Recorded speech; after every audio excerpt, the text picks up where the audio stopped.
Mr. Rock Chen. Deputy President, I speak in support of the motion of thanks.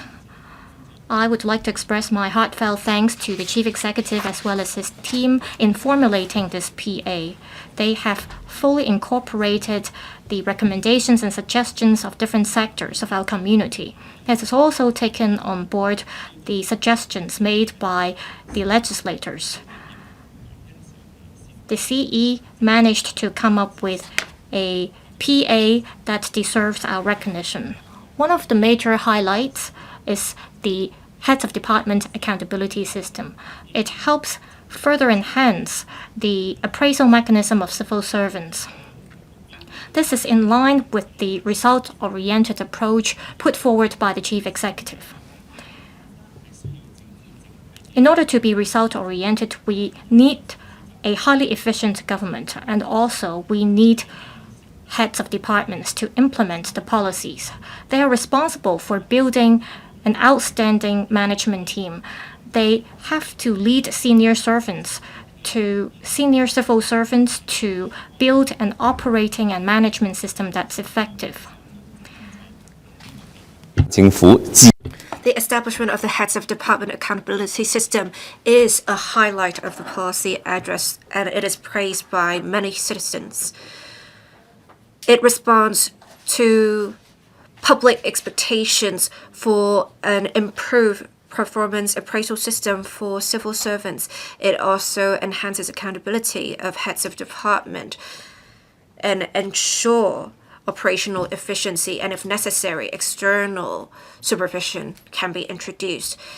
The past few terms of the government have not been able to take forward this reform, but with the cooperation and coordination of the executive and legislature in this term, we have seen the government finally exhibiting its determination to rise up to the challenge and strive for excellence in the civil service.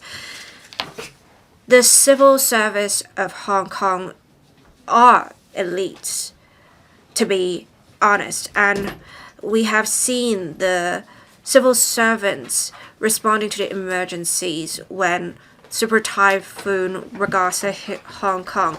The government had taken concrete action demonstrating their efficiency, and recently we had a bomb incident and we had departments having coordinated very well in evacuating residents. It shows the professionalism and efficiency of the civil service. But I think with proper performance appraisal, we can't only implement an accountability system. We also need to award efforts where it is due.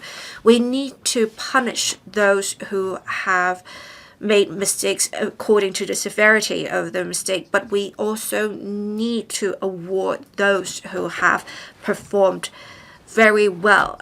We also need to intervene early on in identifying departmental inadequacies, and we need to give those who are performing very well early promotion or additional incentives in order to really boost morale of civil servants and enhance service quality. I will speak again in the second session, Chair. I so submit. Professor Priscilla Leung. Deputy President. The policy address this year focuses on two areas: economic development and people's livelihood. It not only focuses on the short term, but also on the long term. It also shows care for the people. The theme or title of this year is Deepening Reforms for Our People and Leveraging Our Strengths for a Brighter Future.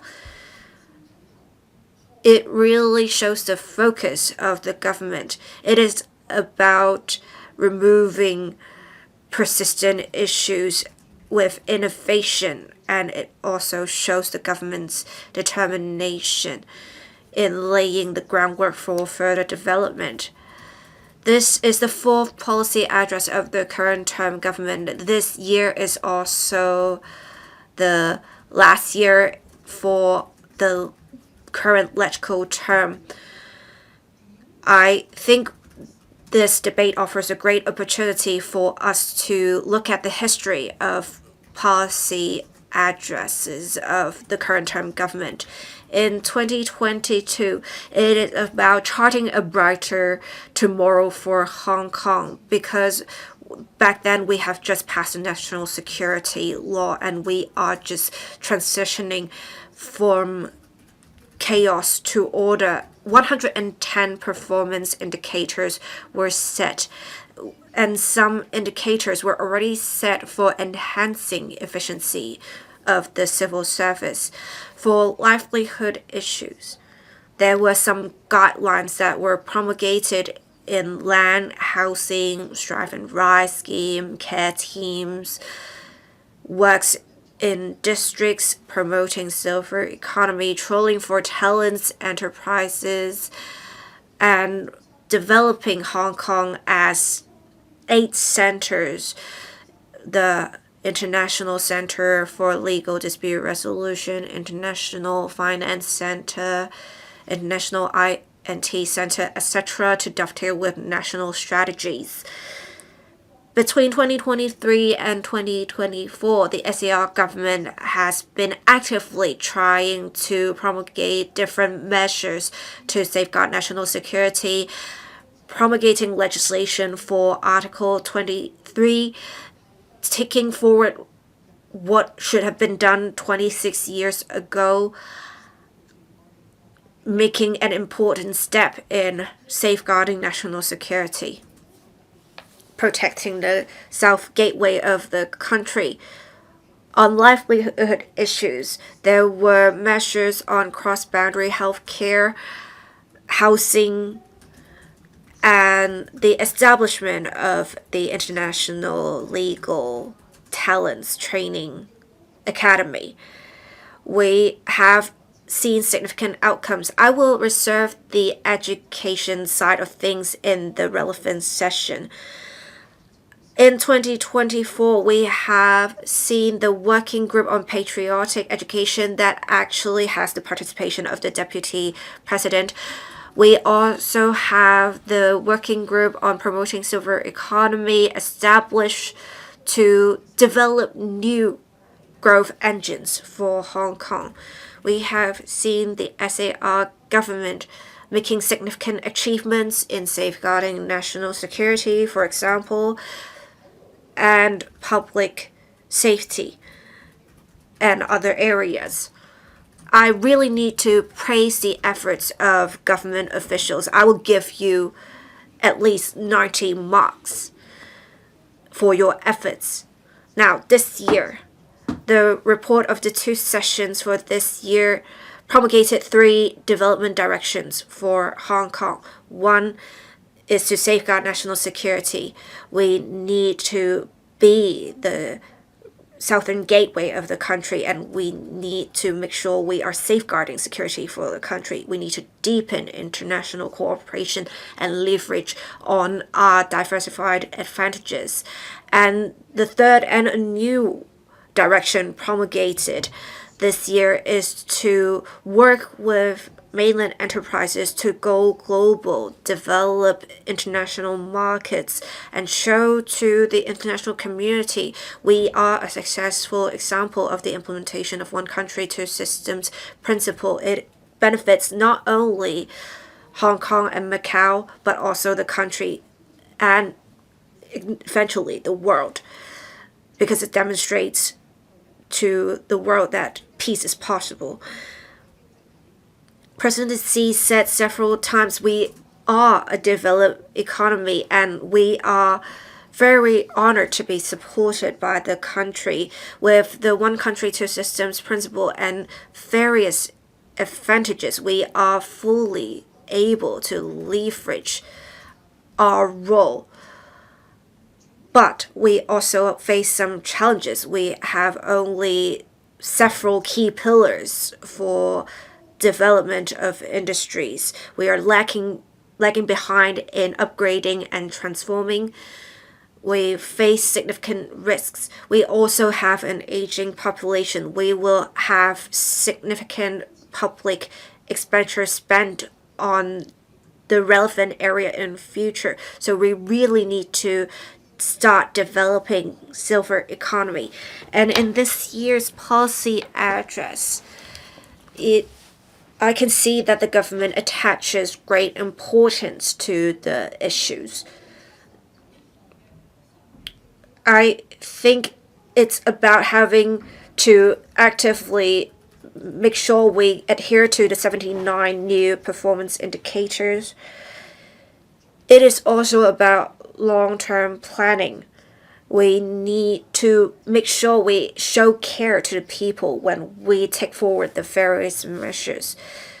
President Xi and Director Xiaobao Long both said the government, the legislature, public officials in general, apart from being advocates, we have to actively take forward the measures promulgated by the government. And I think this year's policy address responded to concerns that people raised since 2022. For example, the establishment of the heads of department, accountability system, and the AI efficacy enhancement team. We really need to leverage on these to enhance accountability of government officials and award or punish civil servants in accordance with their performance. And I think we can take forward this successfully with the leadership of the chief executive. The development of the Northern Metropolis is also very important. It is 1/3 the size of Hong Kong, the size of Northern Metropolis.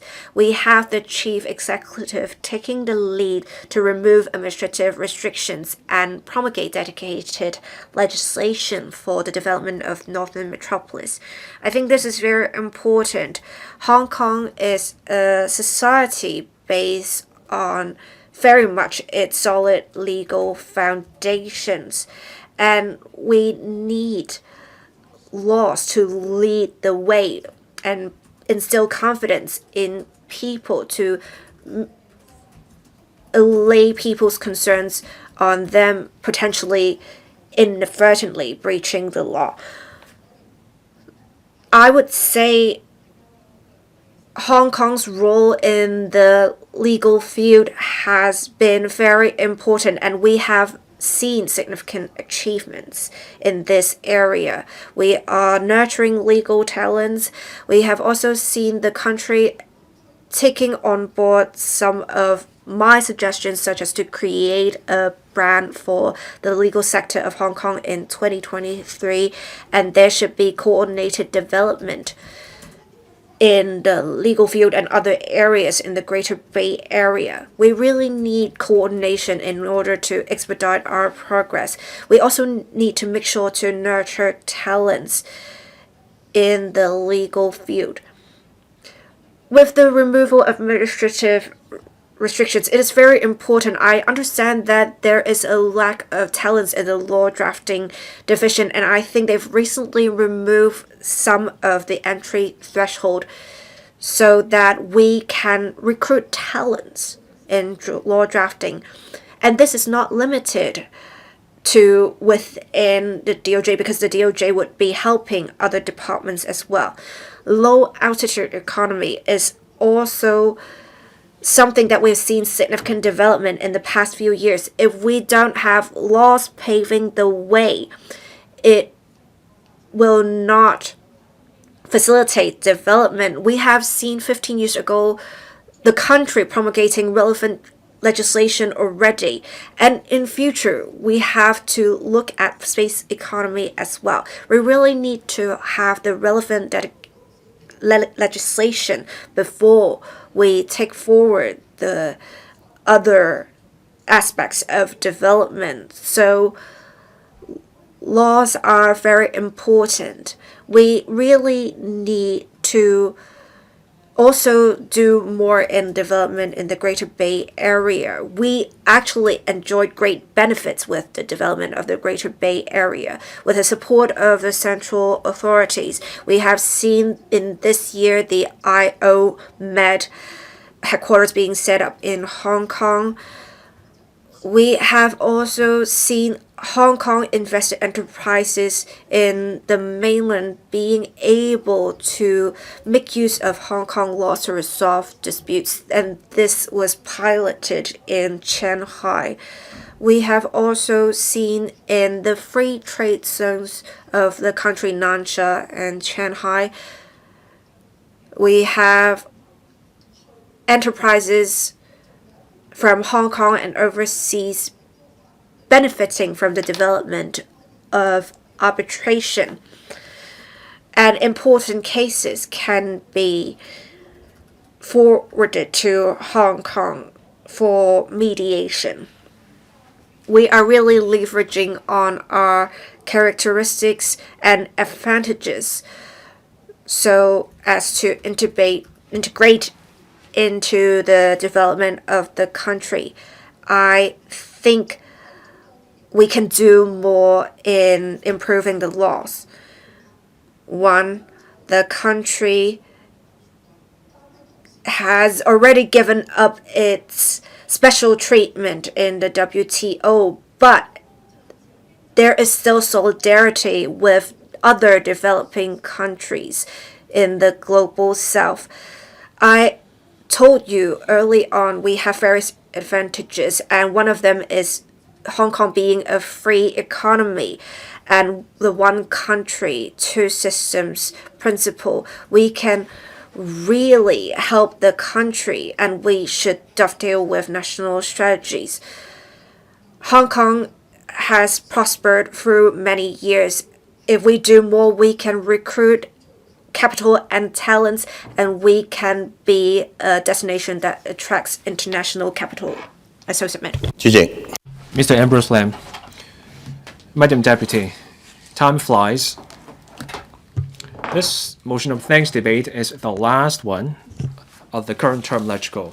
Back in 2022, when Mr. John Lee took office on the 1st of July, it was the 25th anniversary of our return to our country. President Xi Jinping delivered a key speech, and he mentioned 4 hopes. First, improving governance. Second, keep creating stronger impetus for growth, resolving people's livelihood issues, and also safeguarding stability and prosperity.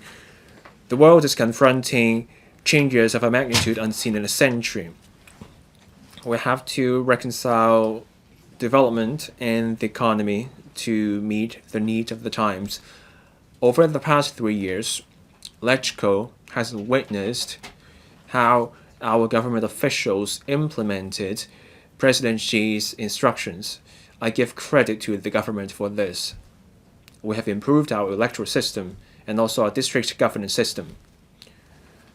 Those efforts are paying off. To further improve governance, we will have to enhance the quality of civil service. Political appointees come and go, but civil servants stay in their jobs.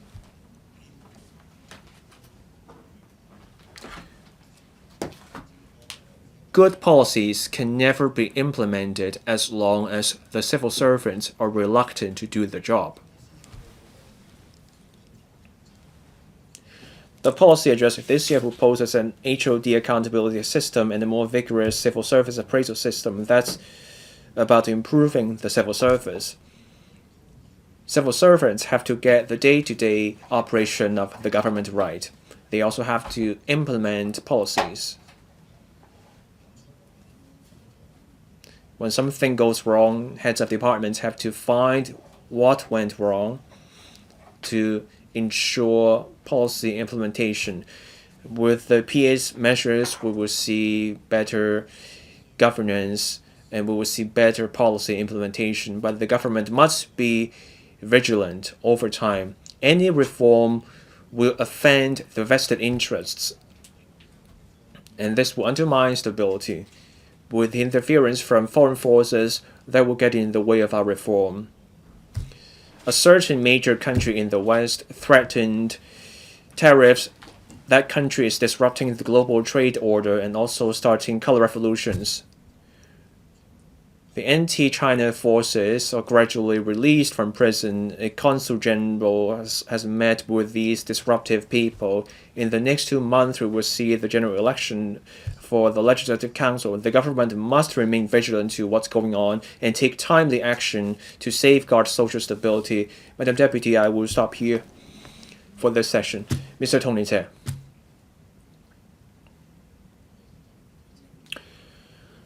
Thank you, Madam Deputy. I support the motion of thanks for the policy address this year.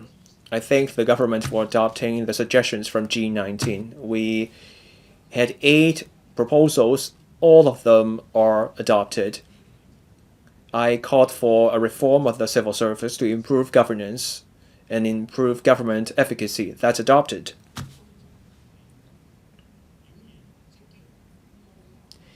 Our senior officials has shown a sense of mission and commitment. They have got work done. But their policies need to be implemented by our 117,000 civil servants. But our civil servants, just as committed and innovative, are they putting in the work? The success of our policies hinges on our civil service. The PA this year proposed 2 major reforms to further improve governance. First, establishing the heads of departments accountability system. Politically appointed officials formulate policies.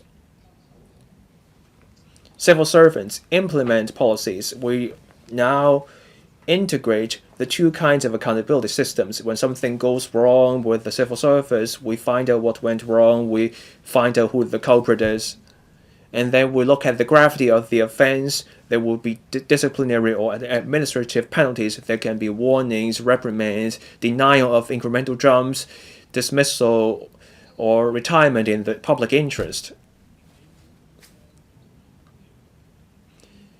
Incremental jumps can be a key management tool. We should avoid the impression that most civil servants get their incremental jump irrespective of their performance, as a matter of course. And we also have to do something about civil servants who have reached their scale maxima. Can we consider one-off bonus payments? After the HOD accountability system was announced, some concerns were raised about who counts as a head of department and how we delineate the responsibilities. And then people also wondered, what about the mid-ranking civil servants and frontline civil servants? Those people also make a difference when it comes to policy implementation and the government's image. After all, frontline and mid-ranking people come into frequent contact with the public. Most civil servants are hardworking and proactive people. But the current performance management system gives the impression that we have an appraisal system that is indiscriminate. So high achievers gradually lose their motivation because of the perceived injustice in the management system. That's why this year's policy address proposed a more vigorous appraisal system that better reflects the performance of civil servants. Just like those hardworking civil servants, I support this new appraisal system. So we have the HOD accountability system, and there will be a new appraisal system. What matters is fairness and impartiality in reward and punishment. The PA gives the impression that the focus is on the penalties. The PA is silent on rewards for high performers. And how do we ensure impartiality and fairness?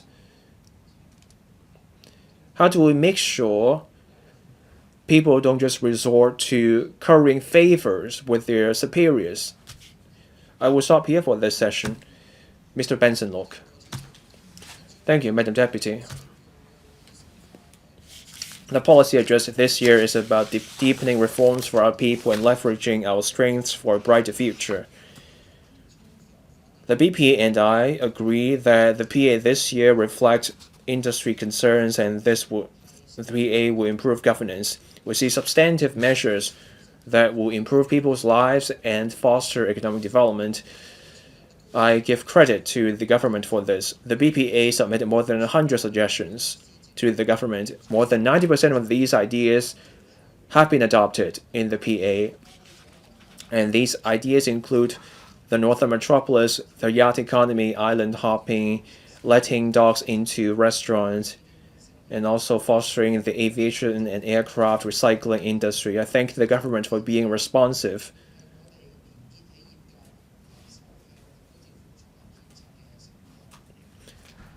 These results represent the collective effort of the industry and the government. The PA proposes a heads of department accountability system and a more rigorous civil service appraisal system. This responds to the pressing aspirations of the community. This shows the government's resolve in cutting red tape, and this will enhance Hong Kong's competitiveness and raise our efficiency. This can shore up the economy and also strengthen global confidence in Hong Kong. Resolutely implementing the one country, two systems principle is a priority for my term as a legislative member. The current term government has taken a number of measures and enacted pieces of legislation to this end. I took part in the deliberations of these bills, and we are plugging the gaps in national security. Still, there are things to watch out for. I support the government's continuous effort to improve our legislative framework and enforcement mechanisms for safeguarding national security so that we can truly prevent, suppress, and impose punishment for acts endangering national security. I have been involved in youth work. I want to foster positive thinking in young people. So my idea is that we should strengthen national security education. The BPA calls for a standardized approach to patriotic education and national education across universities so that we can promote Chinese culture, promote patriotism. We also suggest a greater effort to teach international school students about our country so that they can tell our country stories well. During other sessions, I will come to the other areas. Thank you. Mr. Lai Tong Kwok. Madam Deputy, in this session, I will focus on three key reforms about improving governance. First, the heads of department's accountability system, improving the civil service appraisal system, and also setting up the AI efficacy enhancement team. These measures have to do with each other.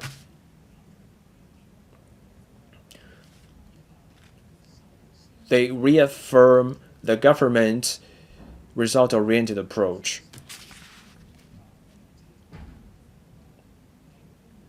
I'm sure that with the chief executive's leadership and the Secretary for the Civil Service and the Secretary for Innovation, Technology and Innovation, as well as the cooperation of civil servants, these measures will be properly implemented. We will see better governance. We will truly revamp the civil service so that our governance can keep up with the times and we will be able to show the world results. The PA proposes this HOD accountability system. This is a new measure that will have far-reaching results. The chief executive's philosophy is to be result-oriented.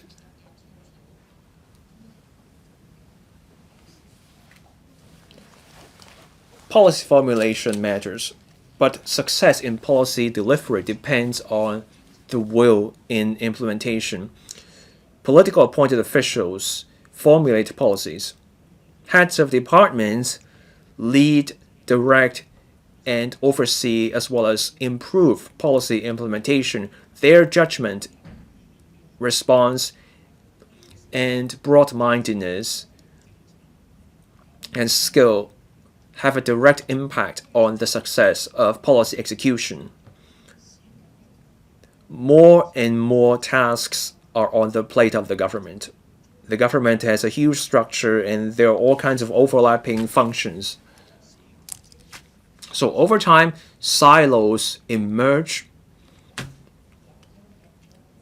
The result is the lack of coordination. And departments put procedure before results. And then you get departments passing the buck.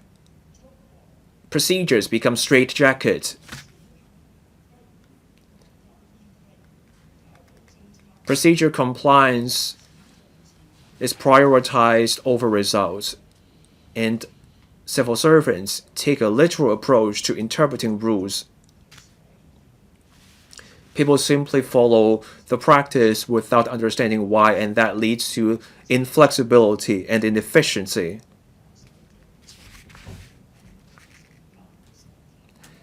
And there is a lack of discretion and commitment.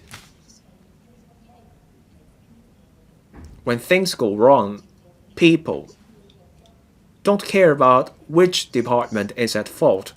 Their impression is that the government failed to address a problem in a timely way.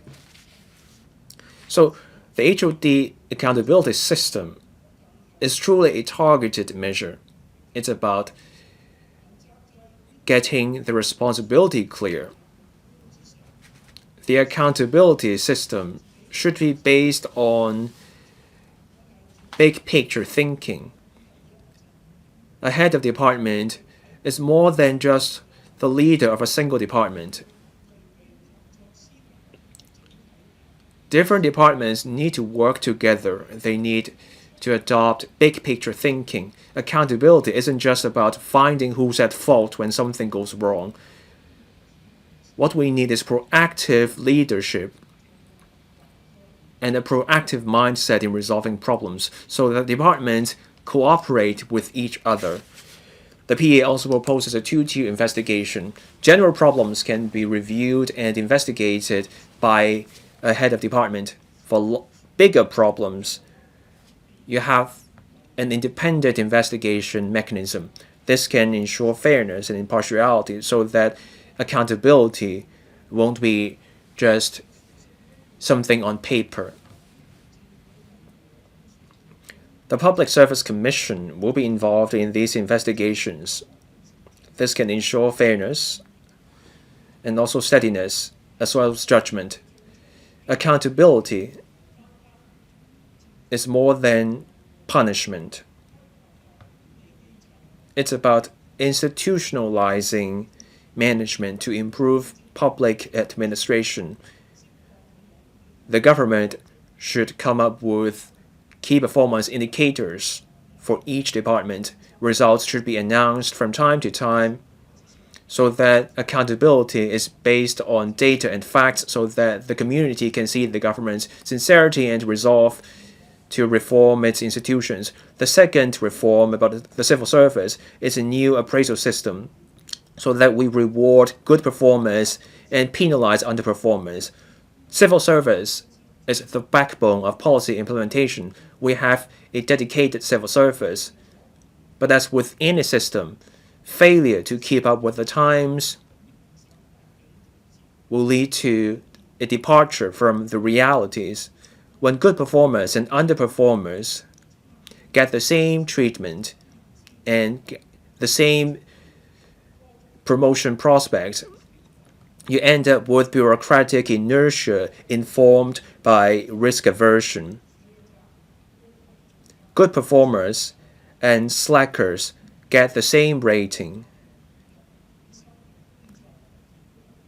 The appraising officers also have their plates full. They manage many subordinates. They have very little time for managing their subordinates. And then appraisal reports become going through the motions. We commonly see that anyone without a major blunder will get a good rating. Over time, vitality is sapped, motivation is lost. The PA proposes a more vigorous appraisal system. This is a timely measure.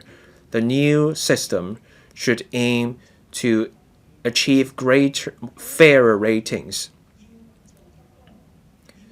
This should reflect that good performers and good performance alone can get better ratings. Appraisal should be based on more than seniority and impression.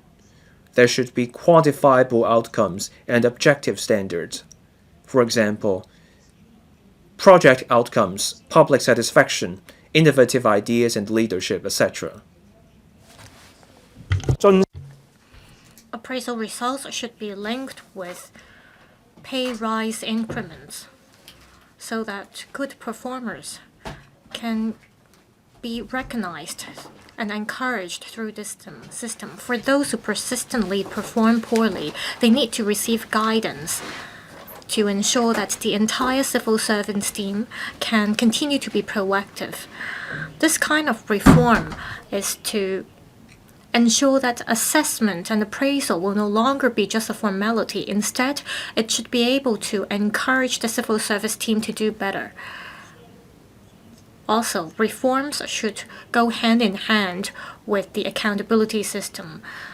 Directors as well as secretaries will have to make sure that through posting and appraisal, there could be enough communication between the top level and the lower level.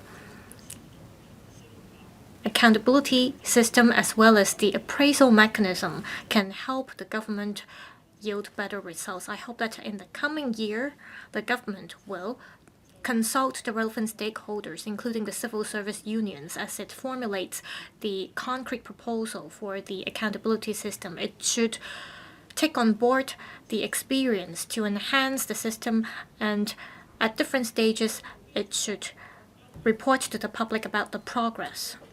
We need talent to support the government, and reforms in order for them to yield results. The key lies in how we can discover and cultivate civil servants with potentials. We are facing competition from other places, and we are trying to transform ourselves through technologies. We need a new generation of civil servants with an innovative mindset. The existing promotion system leans towards the seniority of civil servants. It does not give enough importance to civil servants' creativity and innovation as well as leadership. The government should speed up the implementation of the Government Governance Talent Program. It should select high performers to join the training program. There should be cross-departmental rotation. There should be professional training as well as a mentorship scheme so that we can broaden the horizons of our civil servants so that they can become those with grand perspectives and they can become future leaders. This is not a one-off human resources policy. Instead, it should be a strategy of the government. If young civil servants see the prospect by staying in the civil service, they will be willing to take up responsibility, and this would create healthy competition. It is only through selecting the elites that the government can boost its efficiency and capability.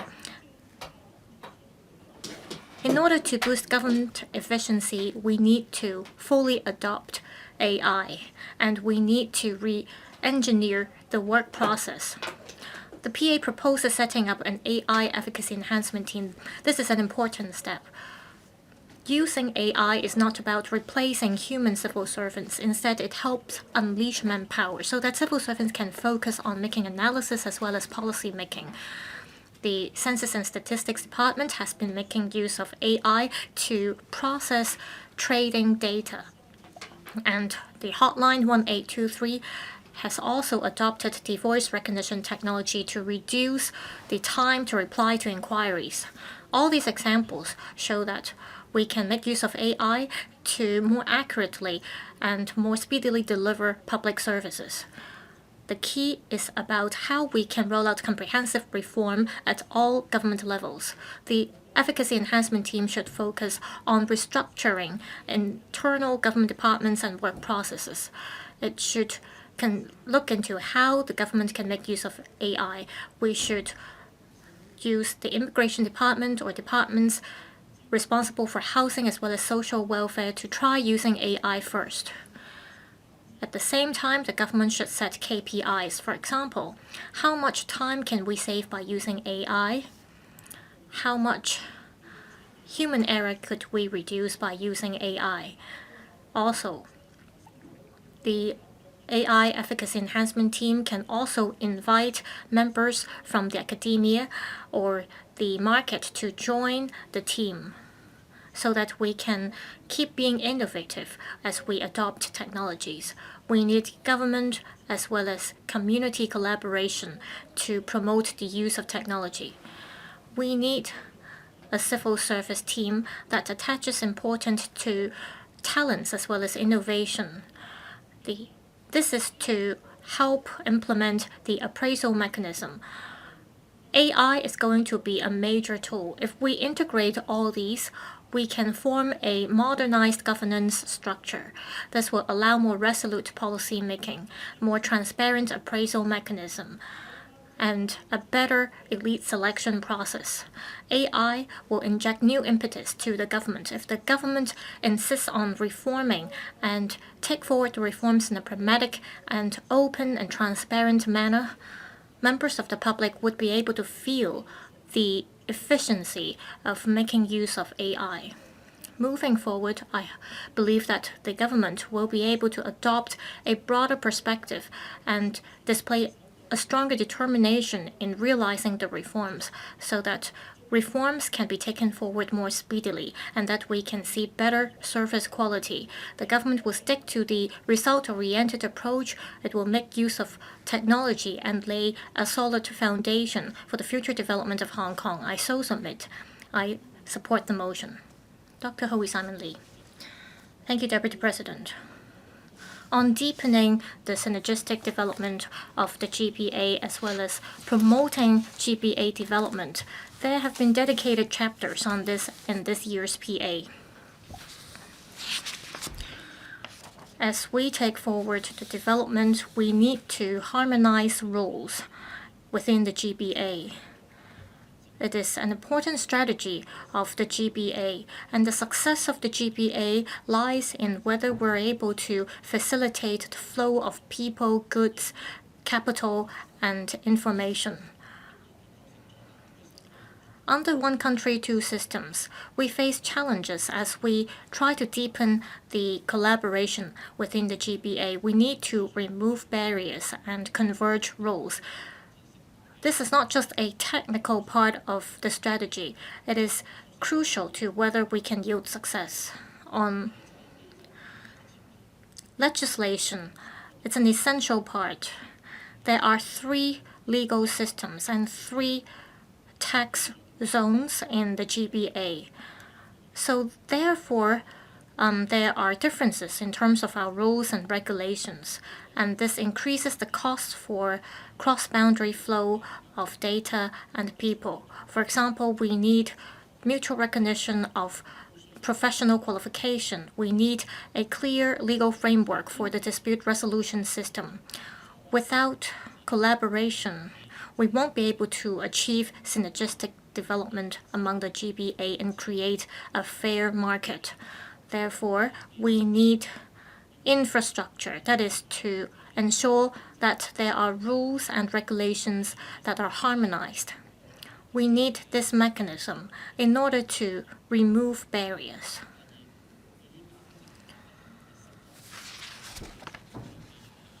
Converging rules and regulations is the basis for us to be innovative. Macau serves as a special platform, and there are 9 cities in Guangdong with comprehensive industrial chains. In order to create synergies, we have to have the rule of law. We have to have innovative creation. In terms of innovative technology, we need to protect our IP so that there are cross-boundary transfer of technology outcomes. We need to facilitate cross-boundary financial products. On data economy, we have to create a whitelist for cross-boundary sharing of data. It is only through legislations that we could stimulate high-quality development of our scientific institutions and business organizations to boost our competitiveness. I have the following suggestions to converge rules and regulations. I have to stress that this is not to ensure unified standards of laws and regulations. Instead, we need to ensure that we can dovetail with each other. First, we can have pilot points. We can have INT, finance, trade, and environmental protection. For these areas, we can come up with memorandum of understanding as well as guidance and guidelines to ensure that we can converge the rules among the three places. Second, we need to have a collaborative system. We have to have a regularized information exchange communication mechanism. This is to fully leverage the leadership and coordination group of building GBA. We need to have this mechanism to discuss how we can converge rules. Third, we can make use of the legislative power of the different places. For example, Hong Kong and Macau SARs can amend legislations to facilitate their integration into the GBA.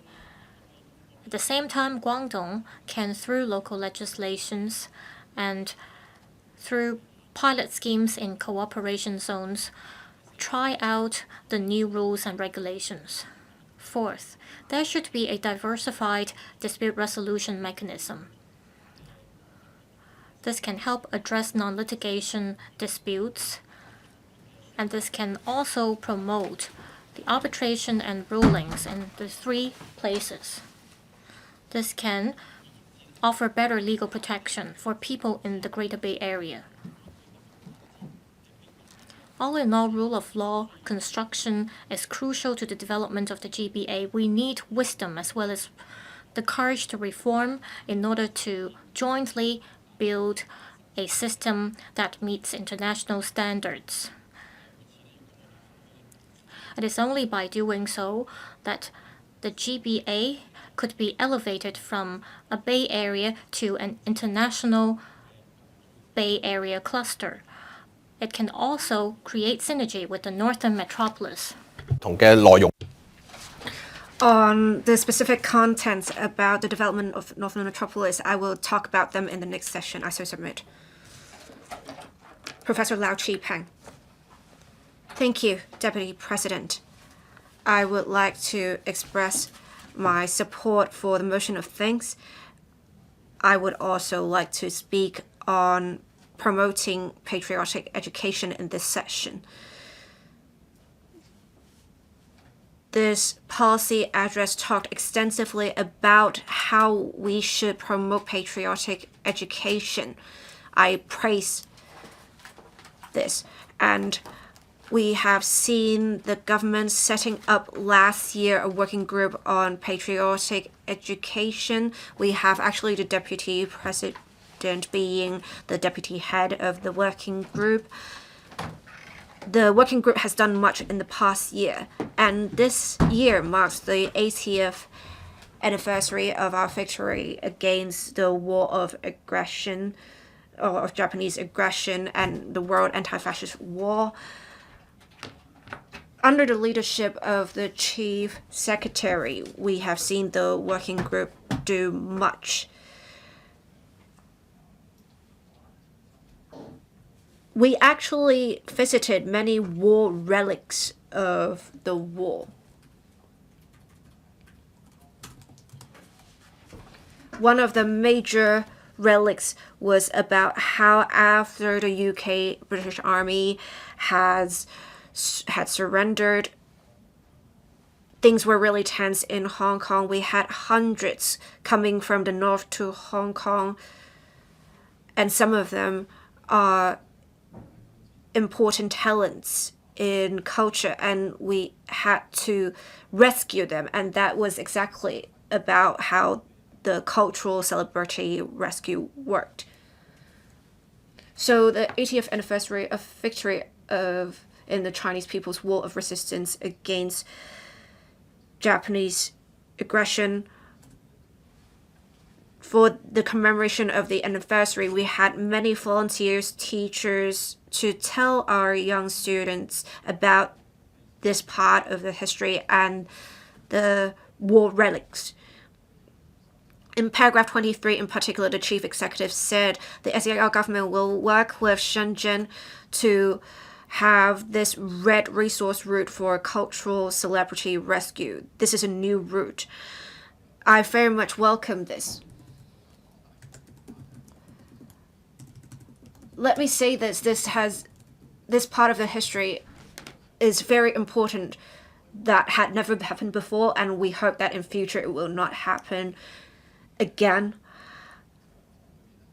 It is something very important to the country.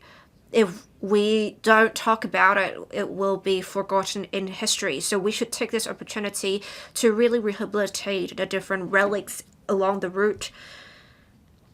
And I also appreciate how the government is making this into a patriotic education experience route. Over the past few months, from 18th of September, and then we had the battle in July, and then we had the battle in Changsha, Wuhan.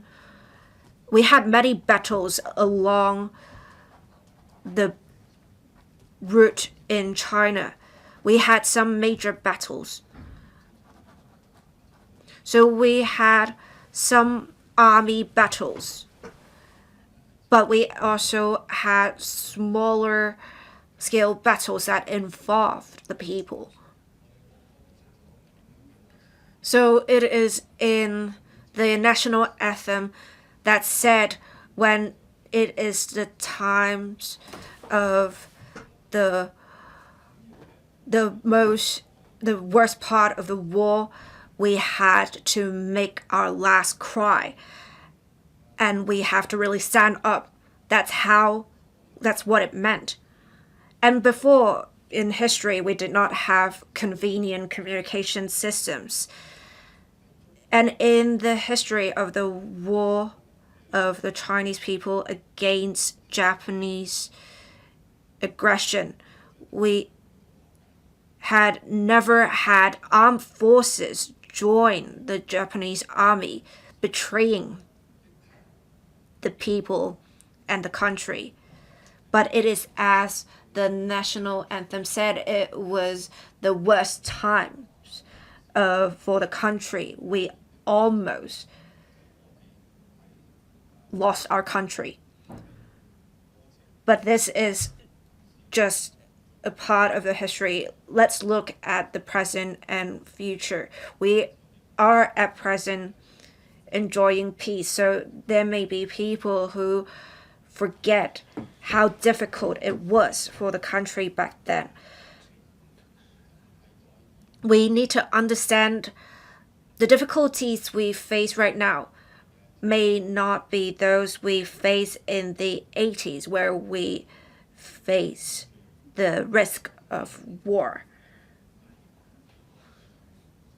It may be a different kind of hazard or risk. We shouldn't wait until when we were at our worst to make our last cry.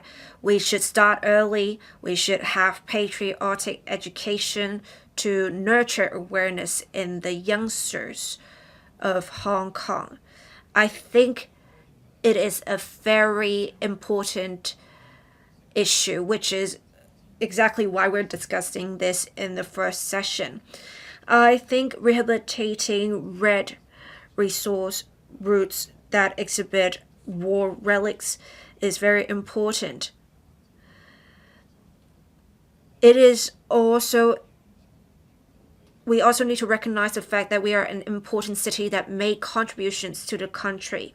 We have seen since the establishment of the PRC many important figures of the Chinese Communist Party had different activities in Hong Kong, and we should really develop these resources so that the newer generation can experience this. I'd also note that in paragraph 28 that we should integrate patriotic education into daily teaching and learning. It is very important because with our youth, they learn things in schools. Most of what they learn is from teachings in schools.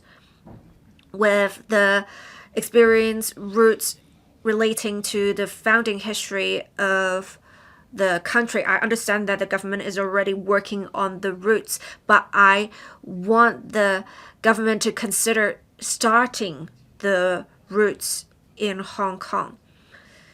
As I said earlier, Hong Kong has made significant contributions to the country, especially with the establishment of the PRC. The first meeting of the Political Consultative Conference was actually called on by the people of Hong Kong. This is an important contribution Hong Kong made to the country. Lastly, I would like to praise the government. In a particular paragraph, the chief executive, in the same paragraph, the chief executive said that they will be enhancing the curricula for Chinese history and history on the senior secondary level. And all along, people have been advocating for the two subjects to be conveying important messages about patriotic education.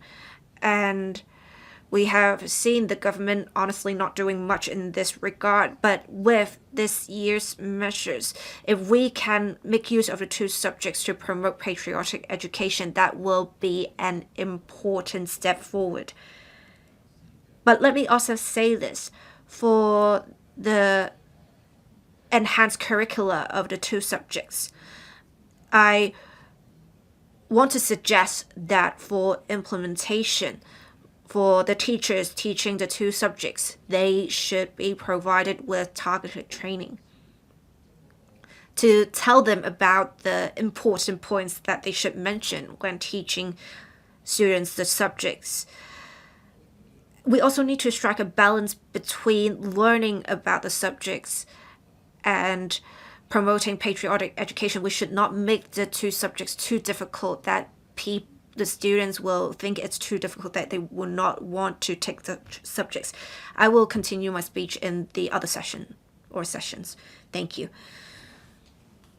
Mr. Chow Siu-chung, in July, the government announced the Business Environment Report talking about the different achievements in recruitment of businesses.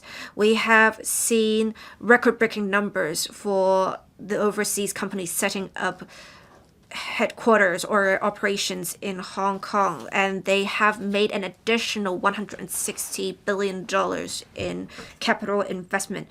It shows enterprises' confidence in Hong Kong, and in particular, it is about how Hong Kong is stable enough that made this happen. Safeguarding national security is the foundation of stability of society.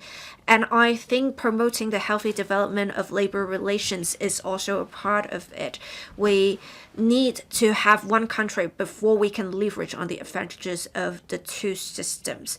With solid foundations, we will be able to move forward in a stable manner. We have in the policy address talking about how we rank second in government efficacy. We have a good civil service. And we have seen the current term government, since taking office, promulgating different measures in performance management of the civil service. We have seen the government streamline the retirement mechanism. We have seen the government deepen reforms in this year's policy address, establishing the heads of department accountability system, improving the performance appraisal system for civil servants, making the systems and regimes more systematic, and instilling confidence in the public. The policy address also mentioned how the Civil Service Bureau will launch next year, specifically the strengthened performance appraisal system for civil servants. We will see a better linkage between performance and increments. But we need to make sure the mechanism is administered with flexibility. According to the Secretary for Civil Service, increments act to provide incentives for government, rewarding them for accumulation of experience and enhancement of capabilities. If we do see civil servants gaining experience and enhancing their capabilities, if their performance is not poor, they should be rewarded with increments.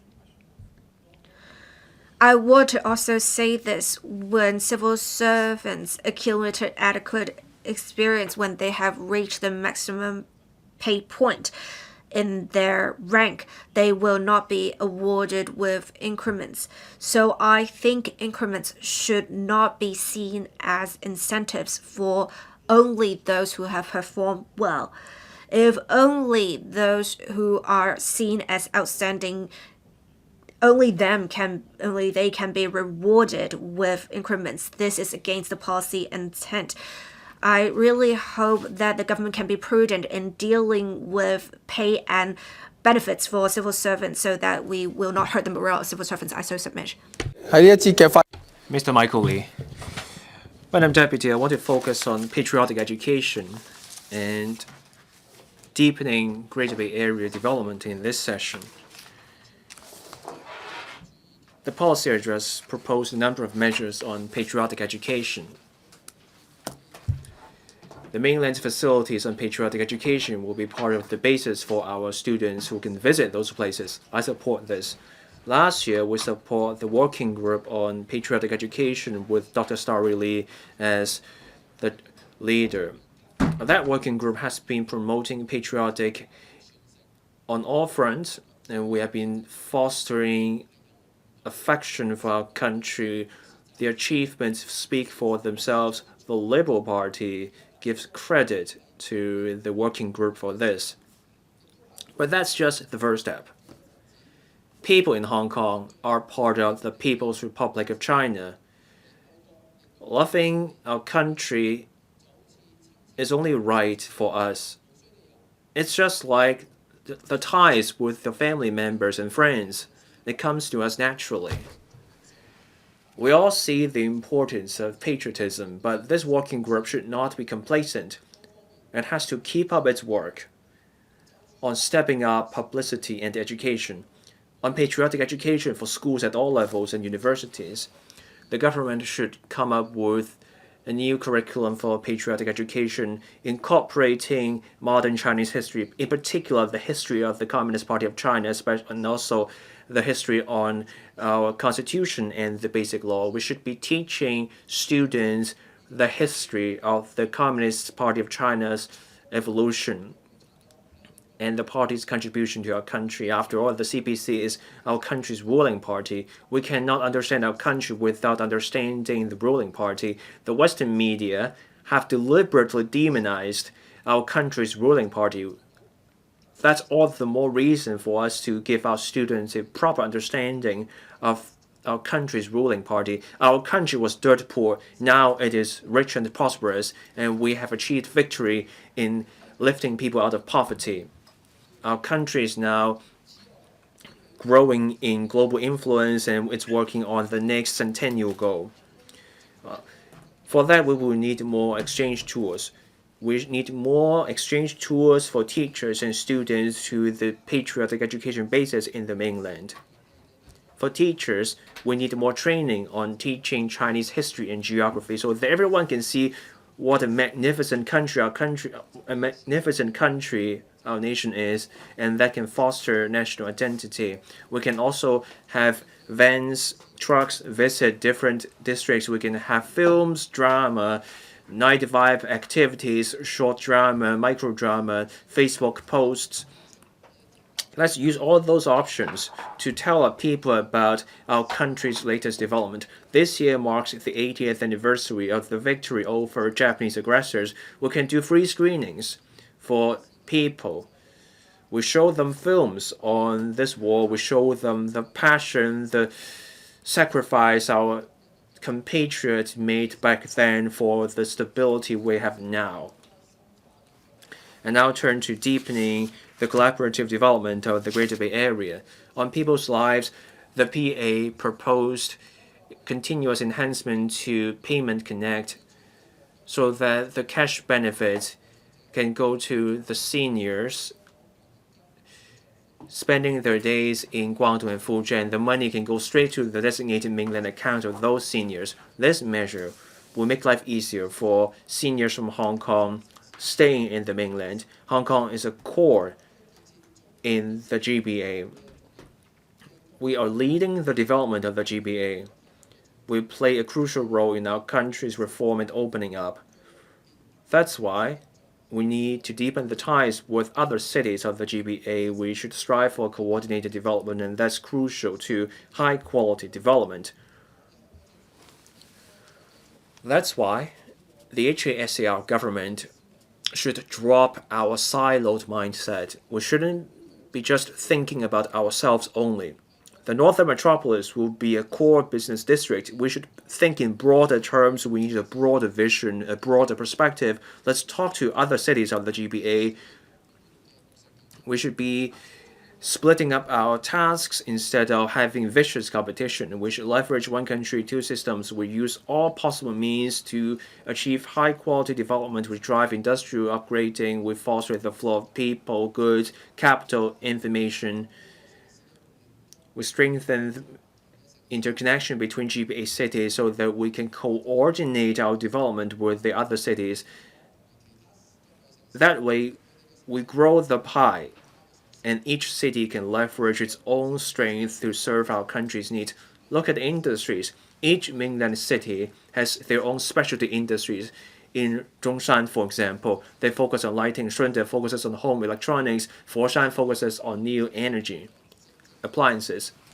So we should help the Hong Kong businesses in those mainland cities so that Hong Kong becomes a springboard for those products to go global. That's how we can maximize our contribution, and that's how we can have a result where the sum is greater than its part.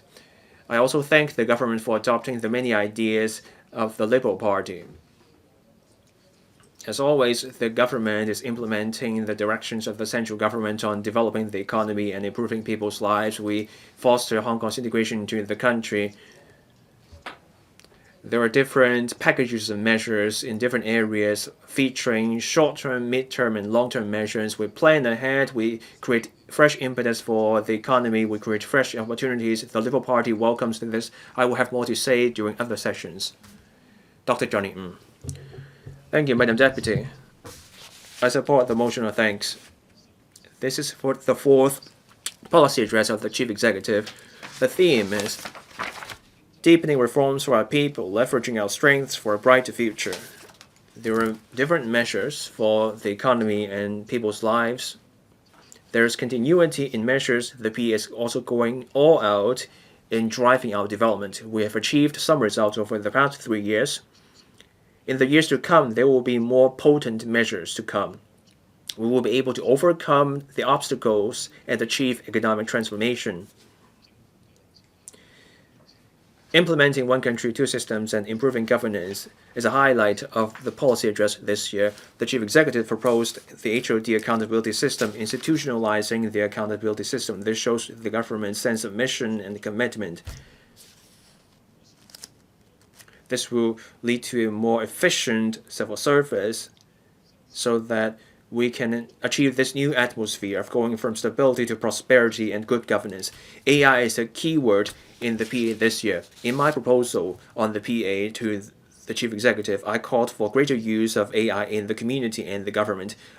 I welcome the extensive discussion of AI in the PA, including the announcement about setting up the AI Efficacy Enhancement team, which will supervise different departments in the use of AI and also promoting AI plus as well as AI-based government services and its use across industries. 3 departments are already included in a pilot scheme. More than a dozen departments will also launch similar initiatives. I hope all these pilots can pay off. I also call on the government to improve the digital literacy of civil servants. We should be launching digital government services on all fronts so that we achieve greater efficiency and productivity, so that the civil servants deliver better services and drive social progress. Greater digital literacy for civil servants warrants immersive training on digital literacy so that we can upskill civil servants. We should work with local and international tech organizations. Let's do short-term immersive tech courses so that we expose civil servants to the latest technologies. Let's have different courses tailored to the needs of different ranks and grades in the civil service so that we can raise the digital literacy of all civil servants. And this can speed up the development of a digital government, and this can better serve the public and cope with future challenges. H.A. Guy also launched the first local AI large language model fine-tuned based on the DeepSeek system. We now have an application for the civil service. Let's make greater use of this system, but recent media reports also show that there is something off, inaccuracies in the data, so let's enhance that aspect soon, so that we can use the LLM to drive smart government services. Developing AI matters for our future competitiveness. We should seize the opportunities of the digital era. I welcome the government's encouragement of greater use of AI. Schools will also incorporate AI education to raise INT awareness. Let's explore more application scenarios to bring in more tech firms so that we can drive Hong Kong's overall development. I will have more to say in other sessions. I so submit. Dr. David Lam. Thank you, Madam Deputy. I support the motion of thanks. I want to focus on deepening coordinated development in the Greater Bay Area, especially for people's lives and seeking and aging in the mainland.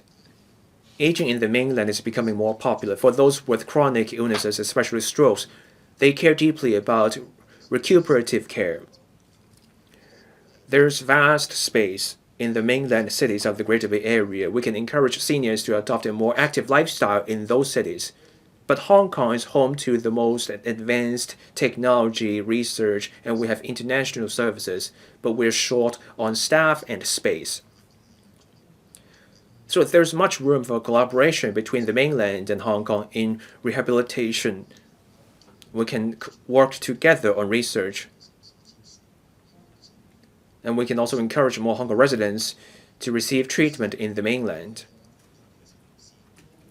And this can reassure more Hong Kong residents to seek treatment in the mainland. On medical services, medical vouchers for seniors can now be used in many mainland cities. The goal is to give Hong Kong residents peace of mind, and they can go to the mainland for work or aging. A Q mark can also provide confidence. There's a huge gap in the prices of drugs between the mainland and Hong Kong. Hong Kong promises authentic drugs. That's priceless. But affordability is a major issue. For those with serious illnesses, they have to put up with pricey drugs over a long time. Our drug prices are several times higher than even the developed economies around near us.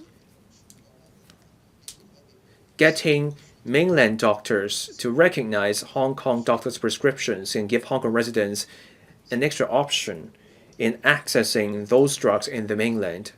And this can also put pressure on drug makers. In the end, Hong Kong residents will benefit. One thing is becoming clearer in recent months. We have public and private healthcare. Now we see a third pillar in our healthcare, and that is people seeking treatment in the mainland. This is now a norm.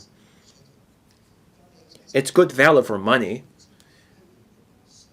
but going north for treatment also comes with challenges. Say someone goes for a medical scan or lab test in the mainland, and the Hong Kong doctors have to base their medical decision of, say, a surgery on mainland test or scan results. Hong Kong has long stuck to its local results. We have medical technologists in Hong Kong, and we have specialist physicians in Hong Kong. We have been following our own standards. We also accept international standards. Usually, those are places where we adopted our own standards. Those standards are set by professional bodies or medical academies. Can we extend our medical training and standards to the mainland so that the Hong Kong Medical Academy can accredit or recognize mainland hospitals or mainland healthcare professionals? That way, Hong Kong healthcare professionals can recognize the reports and standards of the mainland. We should keep our doors open. We should embrace people seeking treatment, not just from the mainland, but also from overseas. This is where the government should work with the industry. We should tell our medical stories well, and we should enhance our reputation. Fostering the flow of people within the GBA is where we still have to enhance other aspects such as medical healthcare. Mr. Kenneth Lau. Deputy President, I speak in support of this motion. This year's policy address focuses on two major areas: economy and people's lives. The theme is deepening reforms for our people, leveraging our strengths for a brighter future. It is a pragmatic policy address, and it shows that the government is capable, and it has been speeding up the advancement from stability to prosperity. This PA shows that the government takes a people-oriented approach. It's willing to take on board people's views. It has also taken on board Hon Yee-kuk's views. It focuses on developing the economy and improving people's lives. This year marks the 80th anniversary of the victory in the War of Resistance. The government encourages people to remember the history and embrace peace and love. The PA proposes polishing the historic sites and introduce red tourism itineraries to showcase the spirit of those who took part in the war. It also proposes a new red itinerary under the theme of Chinese cultural celebrity rescue history. Hon Yee-kuk will fully cooperate with the government through collaboration among the government, Hon Yee-kuk, as well as the community. We will tell good stories of Hong Kong and promote patriotism. The guerrilla warriors played an important role in the War of Resistance. It showcased the spirit of the warriors. Our young people, as well as members of the public, should learn about the history. Hon Yee-kuk has been advocating for the development of red tourism.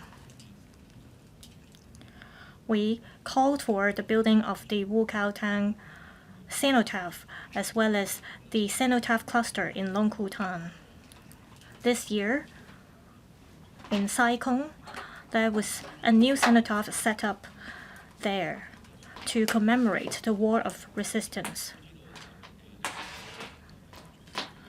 Remembering the history can help us foster a consensus at the community level.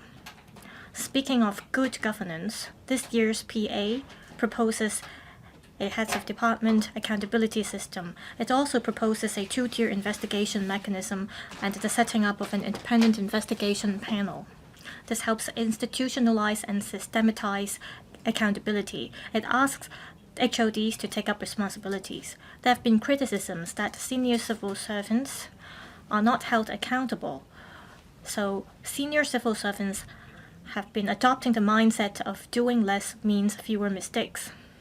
The accountability system can target at those who persistently perform poorly. It can also encourage high performers. Next step, I think the government should consider reviewing the pay rise increment system. There were only 21 civil servants who did not get the increment.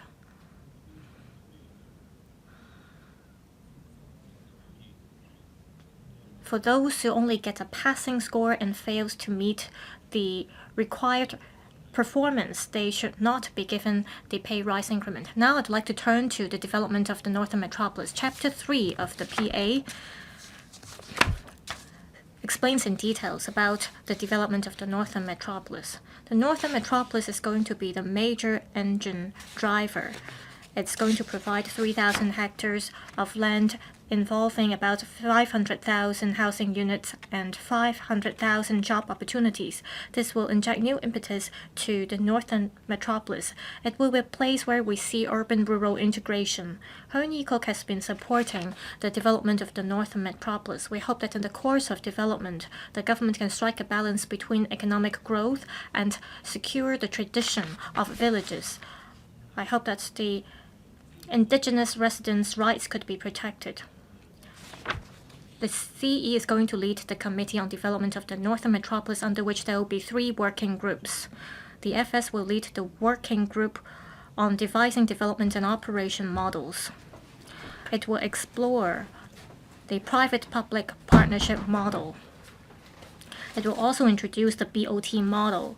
It will study the possibility of issuing bonds and speeds up the development of industries. The Chief Secretary will lead the working group on planning and construction of the university town. It will take on board views from various sectors to promote the integration of schools and industries. This will benefit young people. Also, the PA proposes a number of measures to streamline procedures. For example, there will be a fast-track approval system. It will, on a pilot basis, build entertainment facilities as well as convention and exhibition facilities. It will attract businesses and people to go to the Northern Metropolis. It will also facilitate the long-term development of the Northern Metropolis. It will adopt a multi-pronged approach. It will, for example, through in-situ land exchange, to invite the market to take part in the development. It will allow owners to, based on the actual construction floor area, pay the premium for the development. The payment can be made in phases. Hon is of the view that this can reduce the burden of developers. It also will encourage landowners to exchange land with the government. This innovative mindset can help reduce construction costs and time. It will also promote the development of housing to reduce the burden of housing supply. This is a forward-looking strategy. The Northern Metropolis is being developed in full steam. Under one country, 2 systems. We have to leverage our strengths of being connected to the world and to the mainland. We have to reinforce our status as an international financial shipping and trading center. The PA proposes a number of measures to strengthen our financial market. For example, it will enhance the stock market as well as the relevant mechanisms. It will shorten the settlement cycle of stocks to T+1. It will attract more overseas enterprises to get listed in Hong Kong. This is to enhance the liquidity of the stock market and to boost our international competitiveness. Again, Hon supports these measures. On culture, sports, and tourism, this year's PA has a dedicated part on this. It shows that the government attaches high importance to this. It has taken on board Hon suggestions. For example, it's going to develop the yacht economy. It's going to have ecology plus tourism, and it will roll out immersive and in-depth tourism itineraries as well as spread tourism itineraries to realize the concept of tourism is everywhere. On promoting yacht economy, the PA proposes an individual visit scheme for yachts. It will work with Guangdong to study the scheme of having mainland yachts coming to Hong Kong. It will also relax the relevant restrictions for visiting yachts. It will streamline the immigration procedures to expand the transport link for yachts and attract more high-spending tourists to come to Hong Kong. At the same time, the PA proposes adding 600 more yacht berths. It will promote the development of Airport City, as well as the yacht bay and marina. It will provide an additional 500 yacht berths. This will help address the shortage of yacht berths now.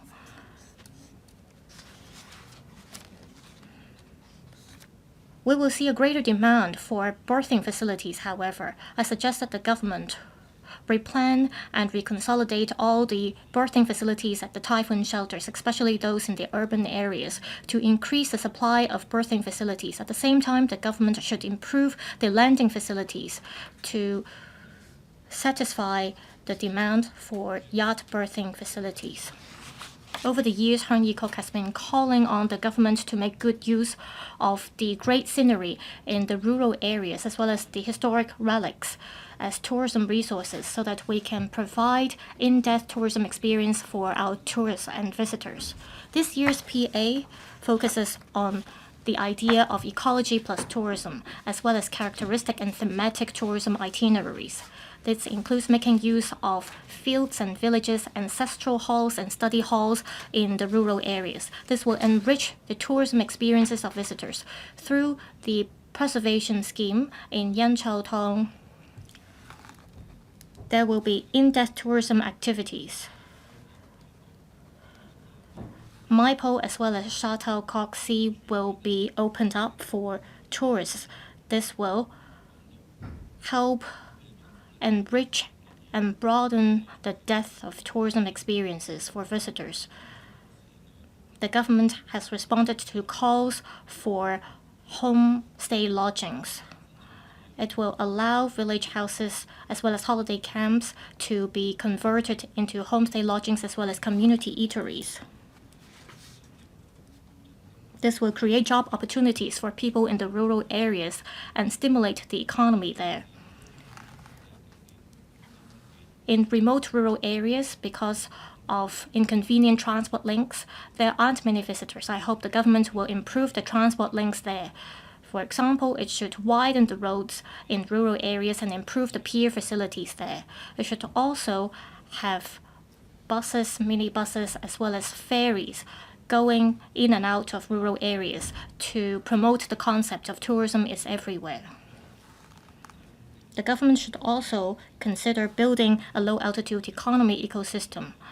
Through innovative policies, we can benefit the tourism industry. For example, we can make use of eVTOL technology to open up sightseeing routes in Lantau, Onping, Tai O, Shuttlecock, and Robin Nest, as well as Yan Chau Tong. We can create new attraction sites there to inject new impetus. Lastly, I'd like to turn to housing. The current term government is rolling out light public housing units as well as basic housing units. It steps up combating the abuse of public housing. The PA proposes enriching the housing ladder. It will increase the supply of HOS units by 50%. It has also adjusted the ratio of green form to white form units to 50-50. Also, there will be 1,000 quotas for white form applicants. Half of them are reserved for those aged below 40, as well as singletons, so that more young people can achieve home ownership. All these measures help the grassroots as well as the sandwich class move up the social ladder. This also helps ensure a fair and reasonable distribution of housing resources. According to the latest survey, 62% of the citizens are satisfied with the PA.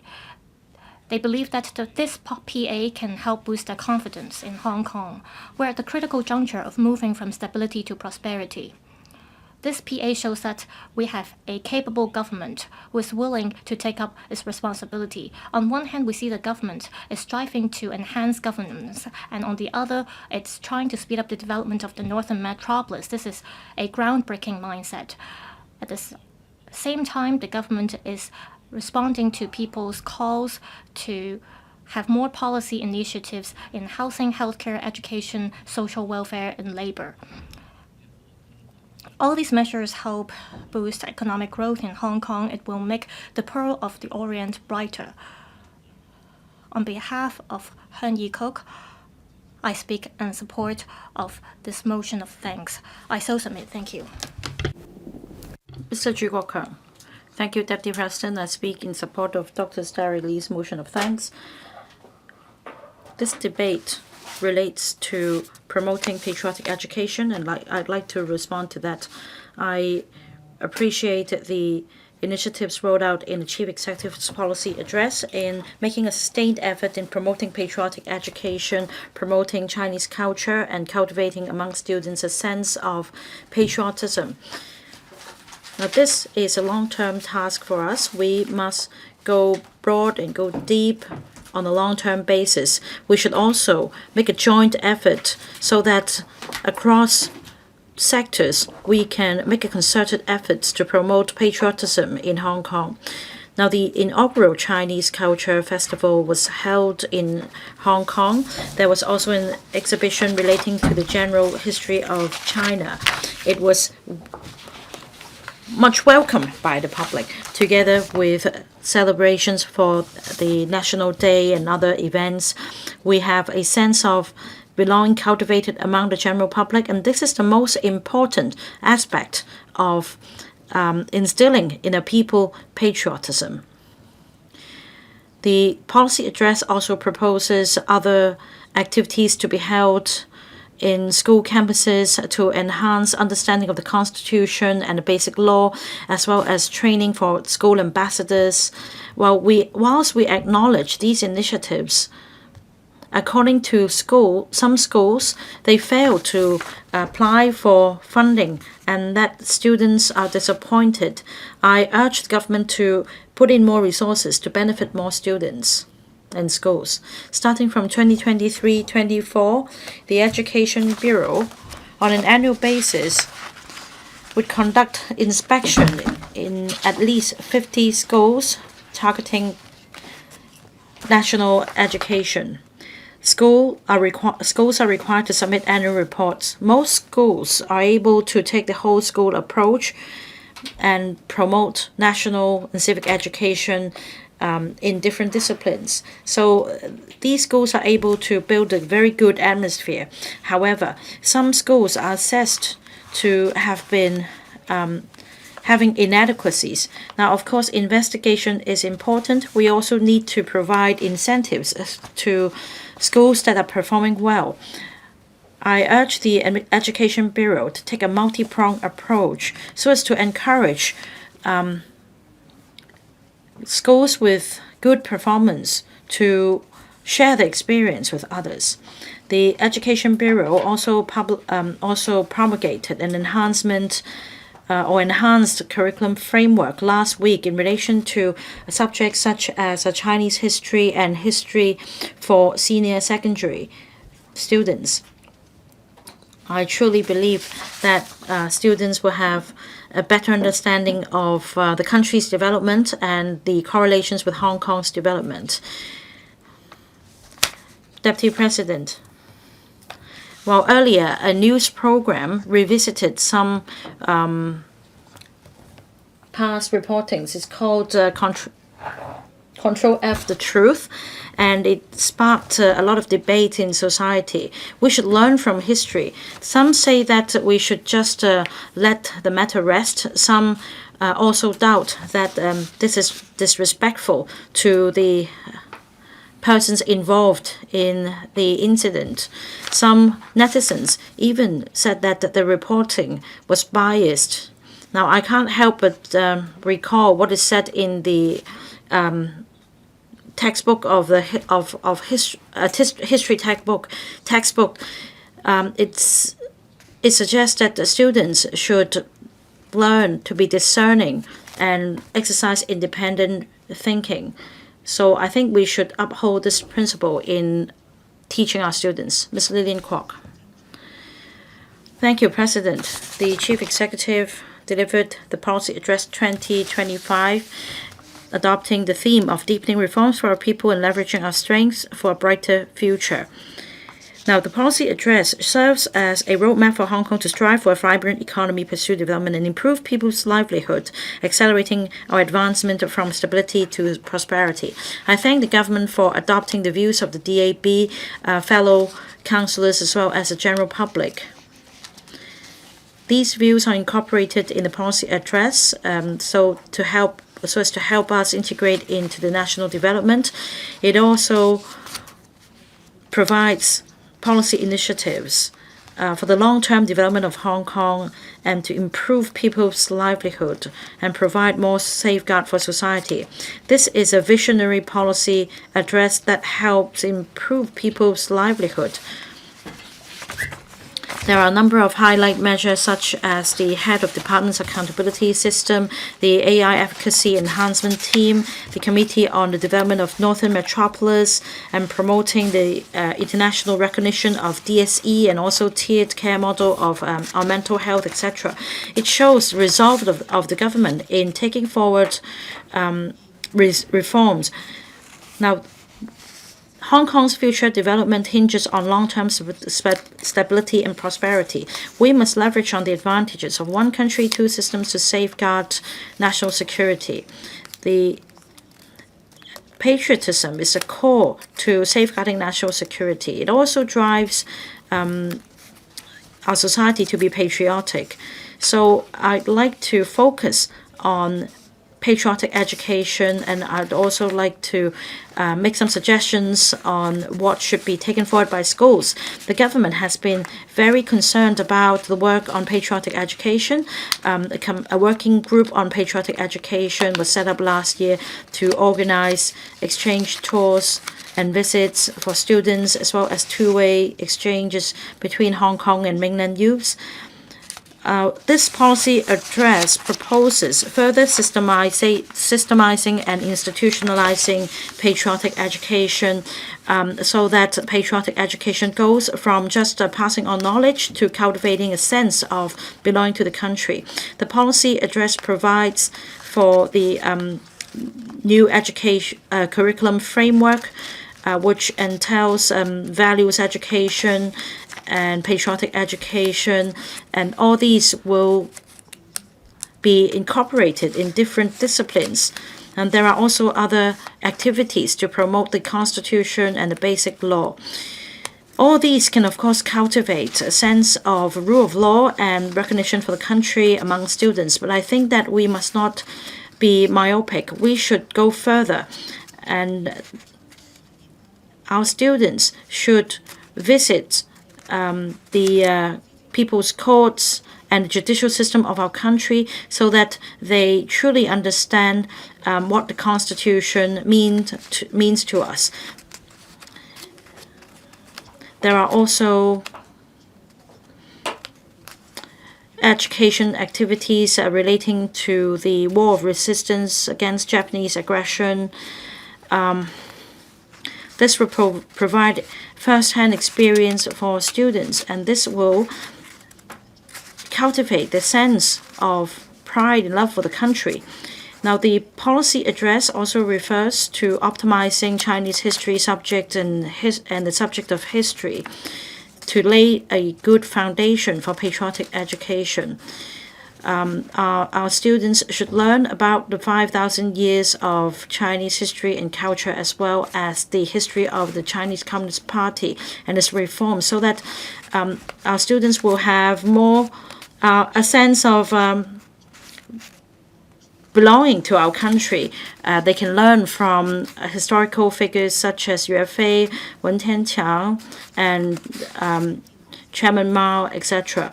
All these can help cultivate patriotism among students and further deepen our work in promoting patriotic education.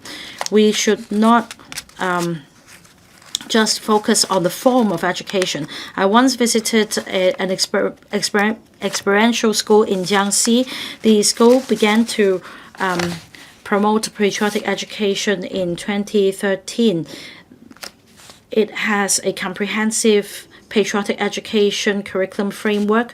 It also comes with quantitative assessment. Now, for Hong Kong, apart from asking schools to submit activity reports for the purpose of assessment, we should also properly formulate a patriotic education curriculum framework so that assessments can be conducted in a more precise manner, and that through tracking studies in the long term and interviews, we can further gauge the effectiveness of patriotic education so that we can build a scientific framework for promoting patriotic education. Patriotism forms the cornerstone of one country, two systems. Ultimately, we want to cultivate people who are civic-minded, who have a sense of belonging and a sense of love for the country and who would like to contribute to the country. So we need to go deep and go broad in taking forward patriotic education. Whilst allowing our students to understand the country's development and achievements, we should also promote diversified development because they are the future of Hong Kong. I so submit Mr. Jeffrey Lam. Thank you, President.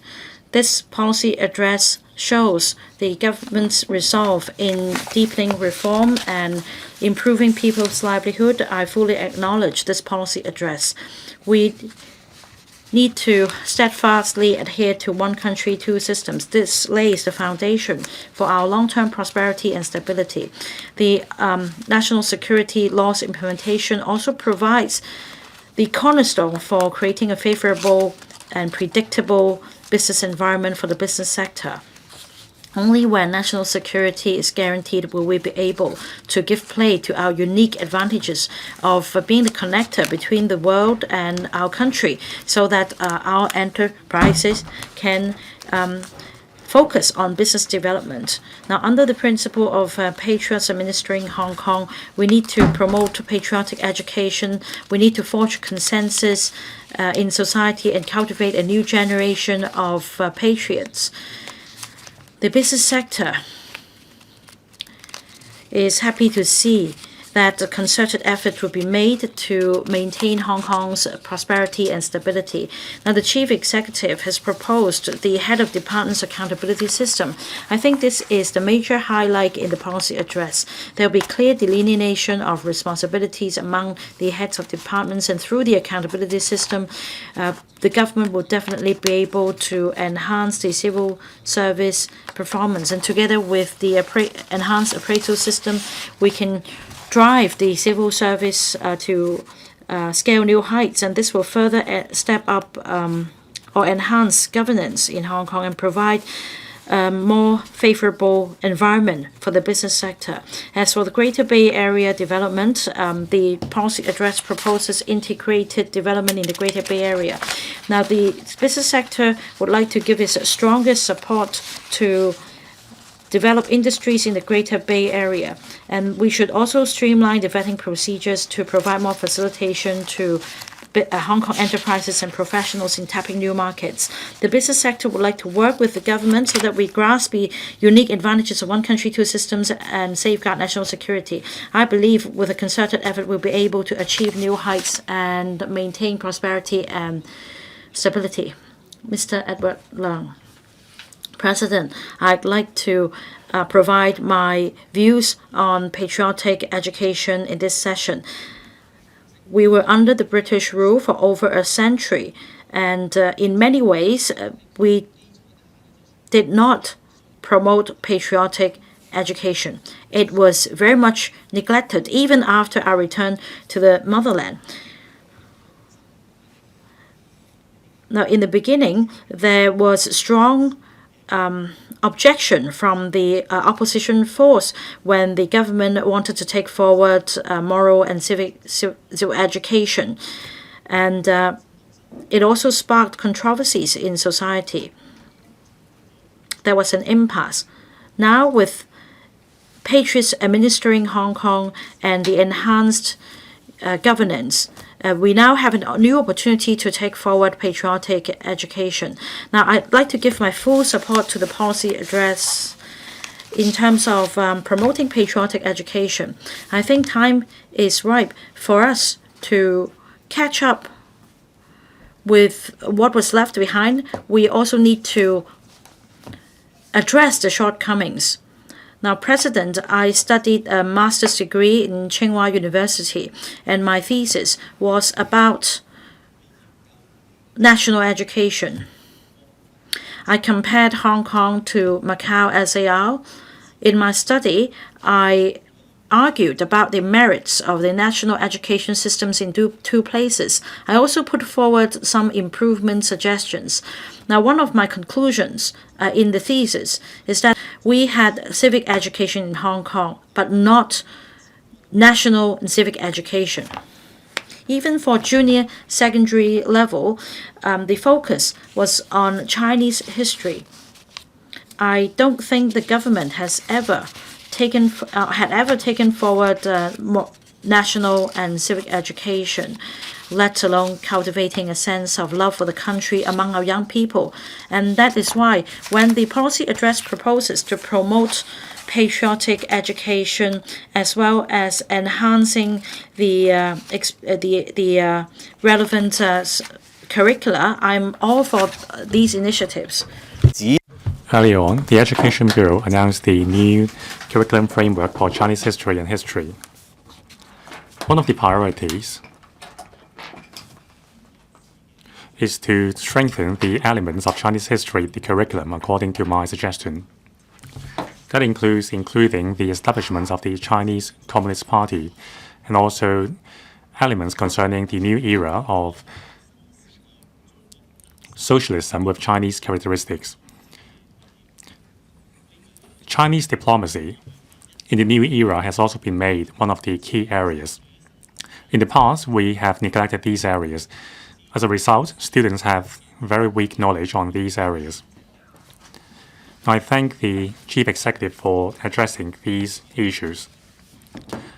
I urge the stakeholders in the education sector to fill in the questionnaire as soon as possible so that the Education Bureau can implement the new framework as soon as possible. However, there are still shortcomings. The two subjects are not compulsory subjects.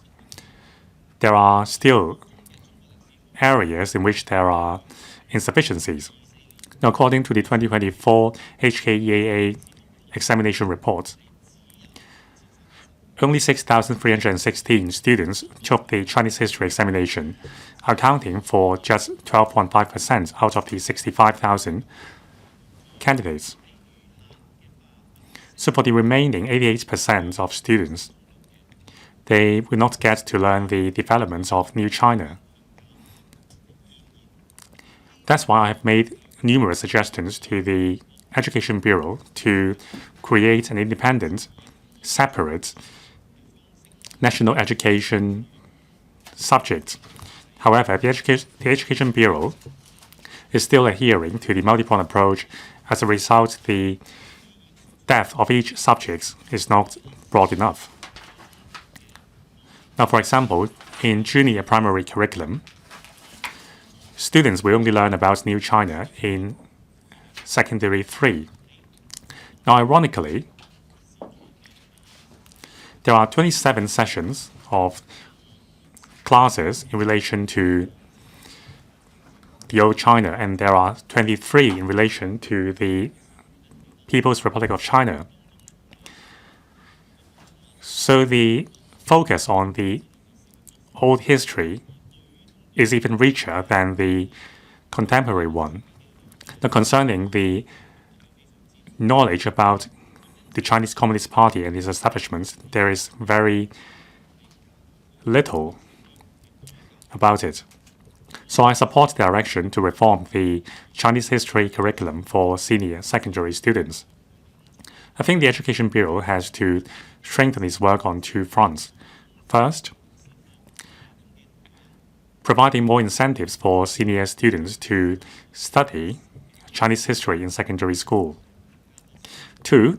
Add more elements in relation to contemporary China, especially accurate knowledge on the Chinese Communist Party in the junior secondary curriculum, so that students will understand the country's developments accurately. We need to prevent the 2019 riots from happening again, where young people were used as pawns. I will speak later on in other sessions to speak my views. Thank you. Ms. Jovi Chen. Thank you, President. I speak in support of the motion of thanks. This policy address highlights the government's determination to reform and enhance livelihood, especially with the establishment of the AI Efficacy Enhancement team. This is a great step forward. The policy address is a very forward-looking one. Now, with the enhancement team, I hope that internal workflows will be enhanced, and also we can achieve significant enhancements in public service efficiency. Now, the policy address mentioned Hotline 1823, and this is one of the reform areas. This highlights the government's determination to use technologies to enhance livelihood. Now, in the past, the government has adopted a conventional approach. Now, the government has transformed itself to use new technologies to be more proactive. The 1823 services have seen a lot of changes since their establishment in 2010. The services have improved. Now, 1 means 1 telephone number, 8 means comprehensive information, 2 means 24-hour support, and 3 means support in 3 languages. Now, in 2009, these services extended to all departments. In 2010, there was an internet version of 1823, and in 2024, it was fully automated. Now, with greater aspiration of the public, the services of the 1823 have improved. Now, in the new era, 1823 has to become more than a passive hotline. It needs to reach out proactively to help the public solve livelihood issues and streamline administrative procedures. Now, the reform is similar to the reform made in Beijing. Now, last year I was invited to a symposium in Beijing. I witnessed how the capital made use of the Fengqiao experience to improve district governance and use technology to improve livelihood. Now, in 2019, the Beijing government innovatively used AI and big data analytics to manage the city. Now, the capital government make use of big data to analyze and identify issues with common elements, whether it is traffic light malfunctioning or hygiene black spots or even pipe leakage. The government is using AI to tackle these issues before they exacerbate. This has greatly enhanced the administration efficiency while contributing much to global district governance. Now, in June this year, I've raised a written question in LegCo to urge the government to make reference to the Beijing government's example to improve the 1823 services. Subsequently, we have met with the Digital Policy Commissioner and submitted our proposals. There are 3 main proposals. 1, we need to make reference to the Beijing's experience and use AI to transform 1823 from a complaints record system into a proactive platform for addressing livelihood issues and city governance. 2, strengthening district-led governance. Not just enhancing the efficiency of policy initiatives and government operation, we need to establish a smooth communicative channel so that 1823 is connected with our district offices for swift response. 3, we must have a pragmatic, phased development plan. Now, we should establish a pilot program in each district. By identifying high-frequency complaints, we can deploy our resources to nip the problem at the bud and prevent the situation from worsening. This will allow the people to feel tangible improvements in their life. Now, with the AI Efficacy Enhancement team, we are migrating towards governance with AI and big data.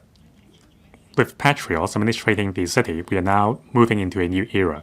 Now, we are pleased to see that the Deputy Chief Secretary for Administration has been appointed as the leader of the AI Advocacy Enhancement team. Now, I suggest that besides inviting AI experts into the team, we should also listen to those who are familiar with community work, including the 3 committees in district councils, care teams, and district councillors, so as to better tap the pulse of the community. And also, we need to proactively identify problems close to people's heart in every district. AI and big data are important tools for enhancing district governance. The establishment of this enhancement team is just the start. We have high hopes in the government, and we have great hopes for the team as well. We hope that the 1823 will no longer be just a recording platform. It should be an AI-driven hotline where, when complaints are made, the system can immediately identify the frequency of the occurrence and prevent problems from worsening. It will enable us to tackle the problem with more effectiveness. Now, we should learn from the successful experience in the country's capital. Let's make Hong Kong a model of district governance and tell good stories of Hong Kong. Concerning other lively issues, I will speak in the relevant sessions. I so submit. Thank you. 有其他議員想發言？ Does any other member wish to speak? If not, I will call upon the public officers to speak. Chief Secretary for Administration.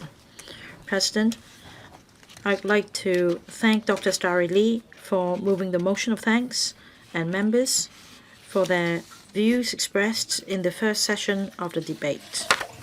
The Chief Executive delivered the 2025 policy address last month under the theme of deepening reforms for our people, leveraging our strengths for a brighter future. This year is the concluding year of the country's 14th five-year plan, and also the year of planning and laying the groundwork for the 15th five-year plan. The Chief Executive has proposed a number of policy measures to more proactively dovetail with the country's development strategies, further consolidate Hong Kong's competitiveness, develop our economy, improve people's livelihood, and lead society in reforms and innovation. Now, members have put forward a lot of valuable views on the 4 important issues, namely deepening reforms and committed to people's livelihood, steadfastly and successfully implement one country, 2 systems, strengthening our governance systems, and development of the Greater Bay Area. I will first give an overall response, and the secretaries of bureaus will further elaborate on their respective policy areas. Steadfastly and successfully implement one country, 2 systems. We will continue to implement the principles of one country, 2 systems, Hong Kong people administering Hong Kong, a high degree of autonomy fully and resolutely, and give play to the institutional strengths of one country, 2 systems principle to maintain Hong Kong's long-term prosperity and stability. The government has improved the electoral system in 2021, the system of district governance in 2023, and reformed the district councils to fully implement the principle of Patriots administering Hong Kong. We will strive to prepare for the 8th electoral election to be held on the 7th December this year to ensure that the election will be conducted in a fair, just, honest, safe, and orderly manner. We will ensure that the governance of the city is firmly in the hands of patriots. The government is committed to building up mainstream values centered on patriotism and affection for Hong Kong, which are in line with the principle of one country, 2 systems. The Constitution and Basic Law Promotion Steering Committee, chaired by me, set up a working group on patriotic education last year to coordinate the efforts of government departments and NGOs in promoting patriotic education. The working group is of the view that patriotic education is a matter of people's heart and needs to be carried out in a soft and heartwarming manner in the long run. The working group has formulated short, medium, and long-term objectives and policy measures in light of the actual situation in Hong Kong. This year marks the 80th anniversary of victory in the Chinese People's War of Resistance against Japanese aggression and in the World Anti-Fascist War. Our focus is to properly commemorate the 80th anniversary of the victory. The government has organized a number of commemorative and educational activities which have been received well by the public and youth and have effectively promoted the theme of remembering history and cherishing peace. We will continue to rationalize and rehabilitate and protect the sites of the Chinese Communist Party's war relics in Hong Kong and promote patriotic education facilities in the mainland and incorporate them into the patriotic education basis of Hong Kong. We are fully aware that patriotic education has a bearing on national security and the long-term stability of the city. Therefore, we will do our utmost to promote patriotic education on all fronts in Hong Kong with more innovative thinking, perseverance, and sustained efforts. Safeguarding national sovereignty, security, and development interests is the top priority of the One Country, Two Systems principle. In the 5 years since the implementation of the national security law, Hong Kong has moved from restoring order from chaos and advancing from stability to prosperity. The government will continue to firmly safeguard the sovereignty, security, and development interests of the country, thoroughly implement a holistic approach to national security, be vigilant in times of peace, and take precautionary measures to ensure long-term stability and security.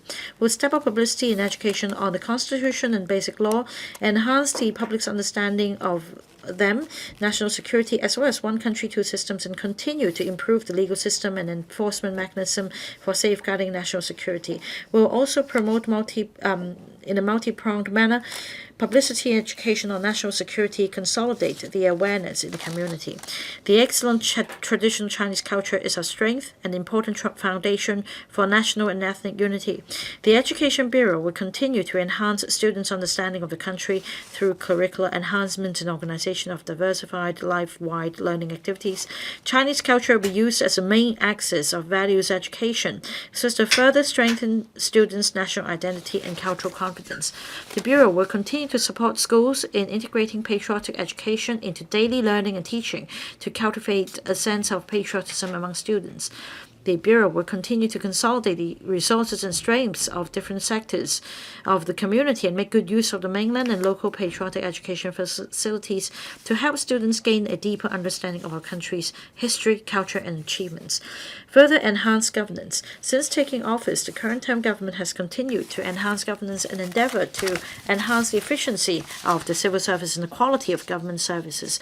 Earlier, when Super Typhoon Regaza hit Hong Kong, the Steering Committee on Handling Extreme Weather, which I chaired, provided top-level steer, made full preparations and all-round deployment to coordinate the efforts of relevant government departments to minimize the impact on the public.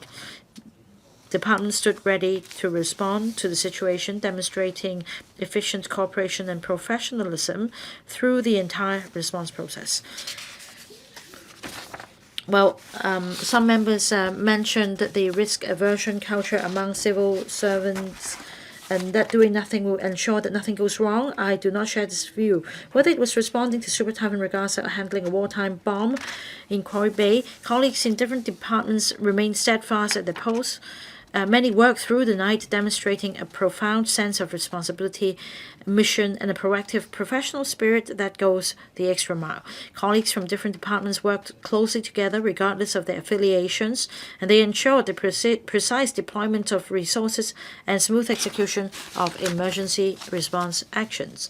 In fact, since taking office, the current term of government has consistently pursued reforms to establish a government and civil service that are well result-oriented. In the 2025 World Competitiveness Yearbook, Hong Kong ranked second globally for government efficiency. This shows the overall excellence of civil service in Hong Kong. It also demonstrates the achievement of our reform and the concerted efforts of the civil service. In this year's policy address, the Chief Executive further enhanced governance by proposing the establishment of a heads of department accountability system and a strengthened performance appraisal system for civil servants. This is not due to dissatisfaction with the performance of civil servants, but rather to make civil service management more institutionalized, systematic, and fair. The accountability system emphasizes that department heads must be responsible for managing the teams effectively to maximize performance. At the same time, it sets up a standing mechanism whereby when problems arise within the government department, investigations and remedial actions can be taken according to the severity. We'll also improve the performance of performance appraisal systems to encourage outstanding civil servants to strive for excellence and boost their morale. We also require management to provide targeted assistance to staff with deficiencies to enhance the competence and deal with a small number of cases involving chronically underperforming staff to ensure continuous improvement in government services. In addition, to further enhance government efficacy, the government will set up an AI advocacy enhancement team, which is led by Deputy Chief Secretary for Administration. He will lead the relevant bureaus and invite industry representatives to be part of the team to promote the use of AI technologies in government departments. The team will coordinate and provide guidance to departments on the application of AI, explore re-engineering of work processes, and promote technological innovation to enhance efficiency and quality. Development of the Greater Bay Area. As a core city of the Greater Bay Area and one of the core engines of regional development, Hong Kong has an important role to play as a leader in the development of the Greater Bay Area. We are irreplaceable in the further reforms and opening up of our country. The government will continue to lead society in taking a more proactive approach in dovetailing with national strategies and integrating into the overall development of our country. We will strengthen mutually beneficial cooperation with Guangdong and Macau to enhance the flow of people, goods, data, and capital and promote coordinated development. To deepen the convergence of rules and mechanisms in the Greater Bay Area, the Department of Justice will continue to promote the establishment of a panel of GBA arbitrators and a GBA commercial mediation and arbitration platform to reduce the cost of resolving cross-boundary disputes. It will also support the professional development of lawyers in the Greater Bay Area by establishing a GBA Lawyers Association and a legal information platform. At the same time, it will step up promotion of Hong Kong's legal and other professional services in order to support the needs of enterprises going global. This year's policy address is based on short-term and long-term planning.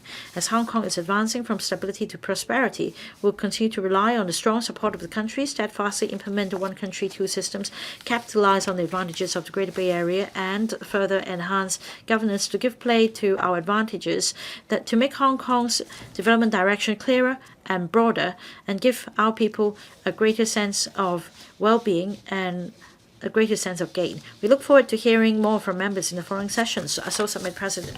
吴司長。 Deputy Chief Secretary for Administration. President, under the 2025 policy address, the Chief Executive has given me tasks involving cross-departmental steer, coordination, and organization.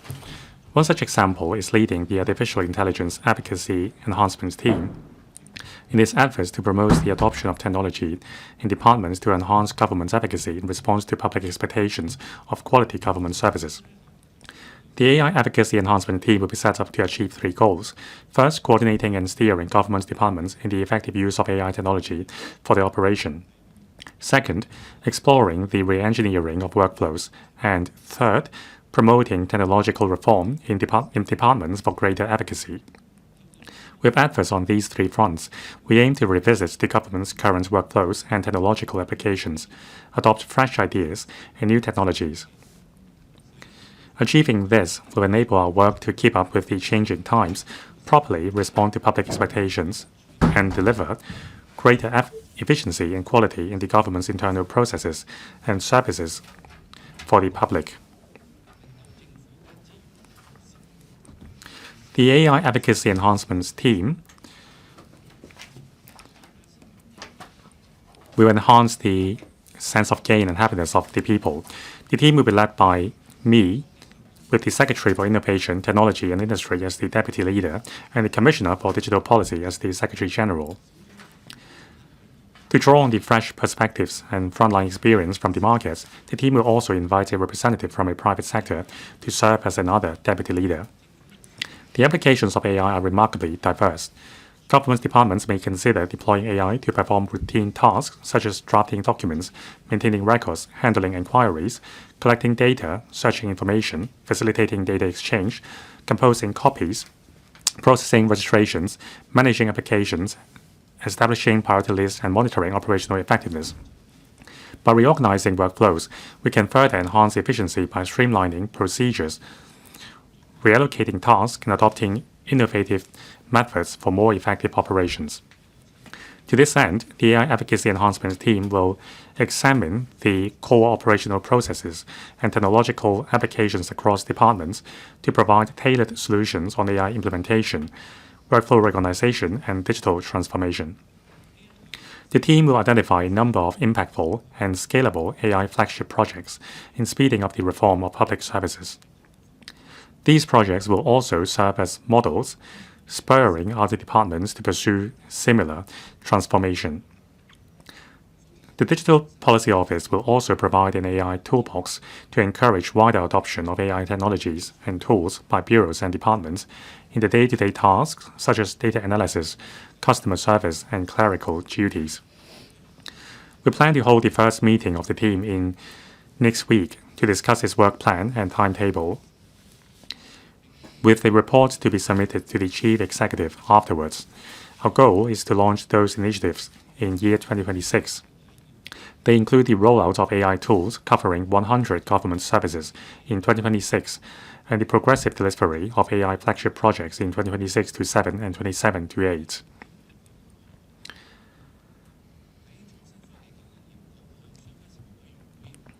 Now, in the report made by the ITIB to the panel, members asked about the similar functions served by the AI Advocacy Enhancement team and the existing Digital Policy Office.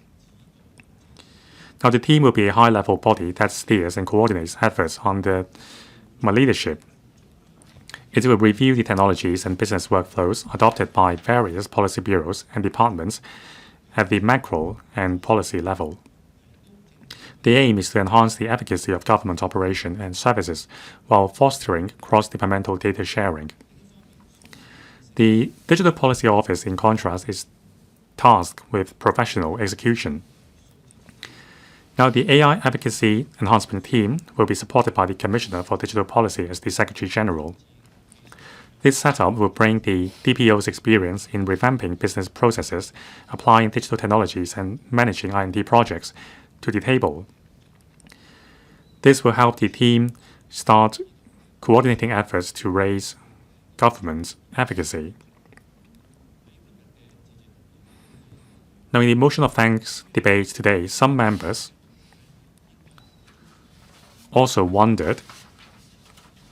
think that the priority for promoting AI projects should be set centrally.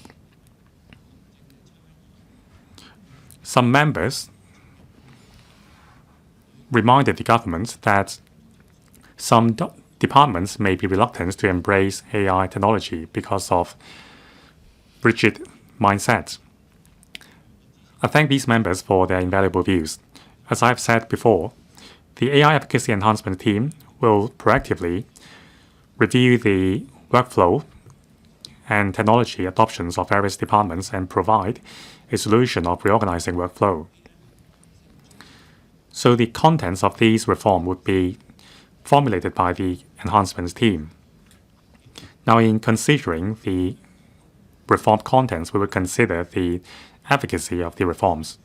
On the other hand, we have a very effective civil service.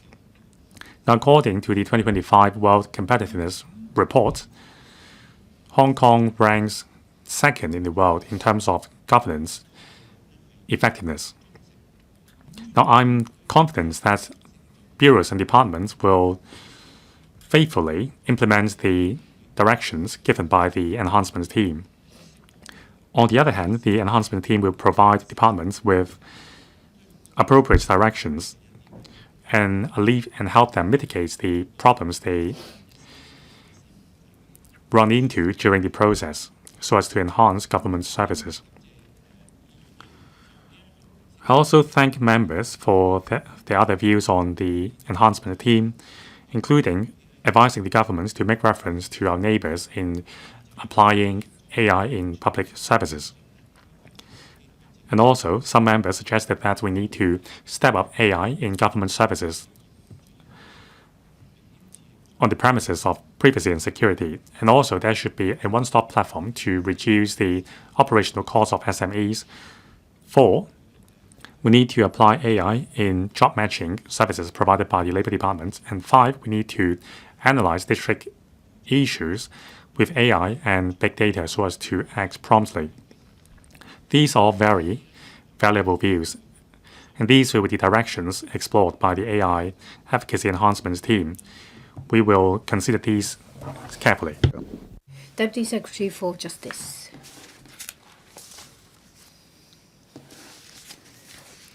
President, I thank members for their valuable views, especially members who have given their support on the work of the Department of Justice on the use of law tech, legislative support for the promotion of innovation technology, assistance to mainland enterprises to go global, and the building of rule of law in the GBA Greater Bay Area. I'm going to make a concise reply. Promotion and application of law tech. The Department of Justice endeavors to support and promote the wider use of law tech by the legal sector to further its development and application in Hong Kong. The consultation group on law tech development mentioned in the policy address last year was established early this year. The group comprises representatives from the legal sector, the academics, and experts on law tech. It is tasked to assist the government to formulate policies to improve the efficiency and competitiveness of the legal sector. With the assistance of the group, we organize activities such as Let's Go Tech Roundtable to promote the use of law tech by the sector, enhance the understanding of law tech, and foster a change of practitioners' mindset. In the Hong Kong Legal Week to be held in December this year, the inaugural Hong Kong Law Tech Festival will be launched. A series of law tech events, including the 4th and final round of Let's Go Tech Roundtable, as well as exhibitions and demonstrations of the latest law tech. The aim is to engage stakeholders in the discussion of areas of integration of law and AI and their latest development. In mid-September this year, the Department of Justice launched the survey of law tech service providers in Hong Kong to gain deeper insights into recent progress of law tech in the international market. The survey will provide important references for future policymaking of the use of law tech. In terms of review on the legislation needed for the wider application of AI, I say that technology is not only conducive to enhancing efficiency of the legal sector, it is also crucial as a crucial factor affecting the competitiveness of Hong Kong in the future. The Chief Executive says in this year's policy address that the government will step up the promotion of AI as a core industry for Hong Kong. The development of AI Plus will be promoted with a strong emphasis placed on safety risk prevention. At present, Hong Kong has no bespoke legislation governing AI. Given the increasingly wide application of AI, the government needs to review the relevant law so that, while actively promoting INT development to consolidate Hong Kong's leading position, the legitimate rights and interests of different stakeholders can be protected. To this end, we will establish an interdepartmental working group to coordinate policy bureaus to review the legislation needed for the wide application of AI. 3. Supporting mainland enterprises to expand overseas with legal and professional services of Hong Kong. The policy address makes clear that Hong Kong will serve as a platform for mainland enterprises to expand their businesses in emerging markets. This enables Hong Kong to serve our country with our strengths and injects impetus to the economic development of Hong Kong. The Chief Executive has instructed me to take charge of promoting Hong Kong legal services and to work with other professional sectors such as accounting and finance to assist mainland enterprises to go global. The next step is to focus on promoting legal and other professional services, strengthening collaboration with other departments and professional sectors, proactively reaching out to mainland enterprises, collating information on professional service providers, providing the services needed for overseas expansion, and formulating an array of proposals so that Hong Kong will be a two-way platform for mainland enterprises to expand abroad and for foreign enterprises to tap into the mainland market. 4. Deepening legal collaboration in the GBA. The GBA is both an important growth engine of our country and a key factor of the future development of Hong Kong. Taking forward the interface of regulatory framework and mechanisms of Guangdong, Hong Kong, Macau is an important part of the GBA development and a means to better dovetail with national strategies. To this end, the DOJ will take forward the joint establishment of a panel of GBA arbitrators and a platform for GBA commercial mediation and arbitration by Guangdong, Hong Kong, and Macau to promote GBA mediation and arbitration across GBA cities. GBA standards will be implemented to strengthen the interface of regulatory frameworks with a view to reducing costs for resolving cross-boundary disputes through shared use of resources. The DOJ and the legal departments of Guangdong and Macau promulgated the working guidelines on the panel of Guangdong, Hong Kong, Macau GBA arbitrators this year. The three places are currently conducting their respective nominations of local arbitrators, with a view to announcing the panel of GBA arbitrators by the end of this year. The panel facilitates the provision of legal and dispute resolution services in the GBA by arbitrators of the three places. It expands the pool of arbitration talent, provides more choices to parties, and promotes the soft connectivity of dispute resolution mechanisms other than litigation in the GBA. The legal departments of Guangdong, Hong Kong, and Macau have established a GBA mediation platform to take forward the work of mediation. The platform has set standards adopted within the GBA in three areas. They are mediation accreditation standards, mediator code of conduct best practice, and cross-boundary disputes mediation model rules. In December last year, the legal departments of the three places released the consolidated GBA mediator panel. There are 146 mediators from Hong Kong, Guangdong, and Macau. 49 of the mediators are accredited by Hong Kong. Another round of local accreditation for GBA mediators will be conducted in the fourth quarter this year by these three places with a view to announcing the 2025 panel this year. It helps to expand the pool of mediation talents for the legal services market in the GBA. With the support of the Ministry of Justice, we will strive to set up a GBA lawyer federation this year to strengthen the development of the legal profession in the GBA. The GBA Legal Information Platform is progressing in an orderly manner. The goal is to set up the platform in the first half of next year to promote information exchange on the rule of law in the GBA. President will continue to listen to members and work with sectors to promote the development of Hong Kong legal services. With these remarks, I ask members to support the motion of thanks. 政制及內地 Secretary for Constitution and Mainland Affairs.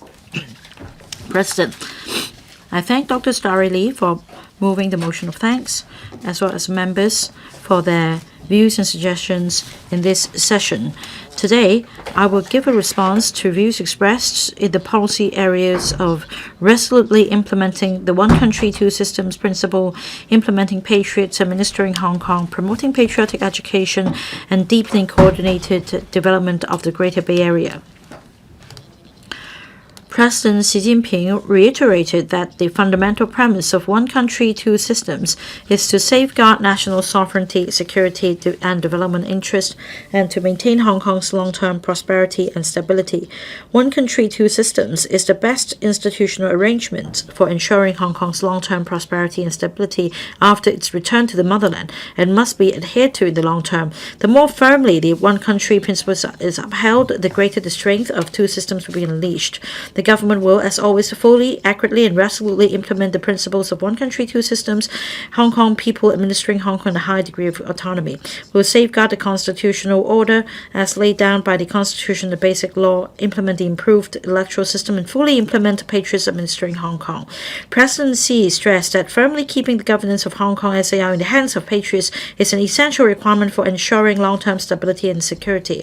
This must never be shaken at any time. We're committed to ensuring that all public elections under the new electoral system are conducted in a fair, just, honest, safe, and orderly manner.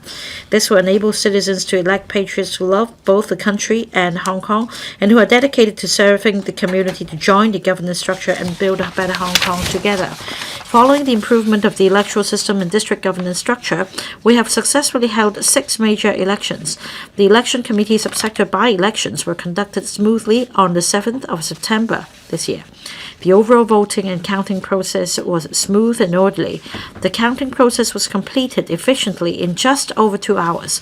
We reviewed the valuable experience from the by-elections and continued to seek progress in stability by working with the Electoral Affairs Commission and the Registration and Electoral Office to optimize electoral procedures and arrangements. The LegCo general election will be held on the 7th of December. We're working closely with the Electoral Affairs Commission on all relevant preparation work.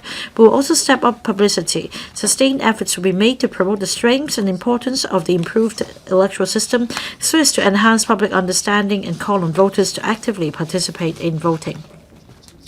President Xi also said, patriotism lies at the core of China's national spirit. Love of our country, the feeling of devotion and sense of attachment to our motherland is a duty and responsibility of every Chinese. The government attaches great importance to inheriting and promoting the spirit of patriotism in Hong Kong. We endeavor to build mainstream values characterized by patriotism with affection for our country in Hong Kong and in conformity with the principle of one country, two systems. Since its establishment in April last year, the Working Group on Patriotic Education has carried out this work with great efficiency. We will continue to study and introduce more patriotic education policies and measures suited to our circumstances. This year marks the 80th anniversary of the victory of War of Resistance. Under the theme Remembering History, Honoring Martyrs, Cherishing Peace and Creating a Great Future, the government will launch a series of commemorative and education activities to pass on and promote the great spirit. These include a Hong Kong delegation led by the Chief Executive attending the 3rd of September military parade in Beijing, official commemorative ceremonies organized by the government, the Chief Executive presenting commemorative medals awarded by the state to war veterans, and large-scale thematic exhibitions. The government will continue to identify, restore, and protect sites relating to the Communist Party's resistance efforts across Hong Kong. We'll also promote patriotic education facilities in the mainland and incorporate them into our education bases in order to encourage visits by more Hong Kong students and youths. At the same time, we'll establish close ties with patriotic organizations to jointly organize more patriotic education activities. In addition, we will strengthen publicity and education on the Constitution and basic law, enhance public understanding of the basic law, the Constitution, national security, and one country, two systems. The Greater Bay Area is a major national strategy personally planned and promoted by President Xi. We need to anchor to the new positioning proposed, making Greater Bay Area a strategic fulcrum of the new development pattern, a demonstration zone for high-quality development, and a pioneer of Chinese modernization. With a strong support from central authorities, Hong Kong and other cities in the Greater Bay Area are leveraging their complementary strengths and working closely together to promote high-quality development. The successful implementation of a series of policies has greatly advanced the integration. This is vital to providing opportunities to Hong Kong enterprises and talents and promoting high-level coordinated development. Hong Kong is one of the core cities and key engines for regional development. It shoulders the important responsibility of leading and driving development in the Greater Bay Area. Our government will actively maintain close communication with the relevant central ministries, the Guangdong Provincial Government and Macau SAR Government in order to further deepen the alignment of rules and mechanisms, promote the efficient flow of key production elements such as people, goods, data, capital within the region, and strive for more facilitation measures for Hong Kong and promote coordinated development in the Greater Bay Area, thereby contributing to the country's further reform and high-level opening up and actively integrating into the national development. The government will also fully leverage Hong Kong's unique advantages under one country, two systems as a connector between the mainland and the world. Will play the important roles of super connector and super value adder, serve as a key two-way platform for bringing in and going global, and continue to tell good stories of the Greater Bay Area and promote opportunities arising from its development to the world. President, the theme of this year's policy address is deepening reforms for our people, leveraging our strengths for a brighter future. The Chief Executive has stressed that this policy address serves as a roadmap for Hong Kong to strive for a vibrant economy, pursue development, and improve people's livelihood, accelerating our advancement from stability to prosperity. It also outlines a strategic plan for Hong Kong to proactively align with national development strategies and achieve breakthroughs. I urge members to support the policy address and the motion. Let us join hands to build a better home for Hong Kong together and enable the pearl and also to contribute new major contributions to our nation and the rejuvenation of the Chinese nation. Secretary for Security. President, members, first of all, I thank the Chair of the House Committee for moving the motion of thanks on the Chief Executive's 2025 policy address. I will first speak on the topic of safeguarding national security and then provide a brief response to the other matters related to security. On safeguarding national security, the 30th of June this year marks the significant milestone of the 5th anniversary of the promulgation and implementation of the Hong Kong National Security Law. I'm grateful that last year the Legislative Council unanimously passed the Safeguarding National Security Ordinance, thereby fulfilling Hong Kong's constitutional responsibility to enact local legislation under Article 23 of the Basic Law. Important achievements have been made, including the enactment of the two pieces of subsidiary legislation under the ordinance in May 2025 and the issuance of the working guidelines for government officers on safeguarding national security. To date, the Hong Kong National Security Law, the Safeguarding National Security Ordinance, and other related legislation have built a solid shield for safeguarding national security in the Hong Kong SAR.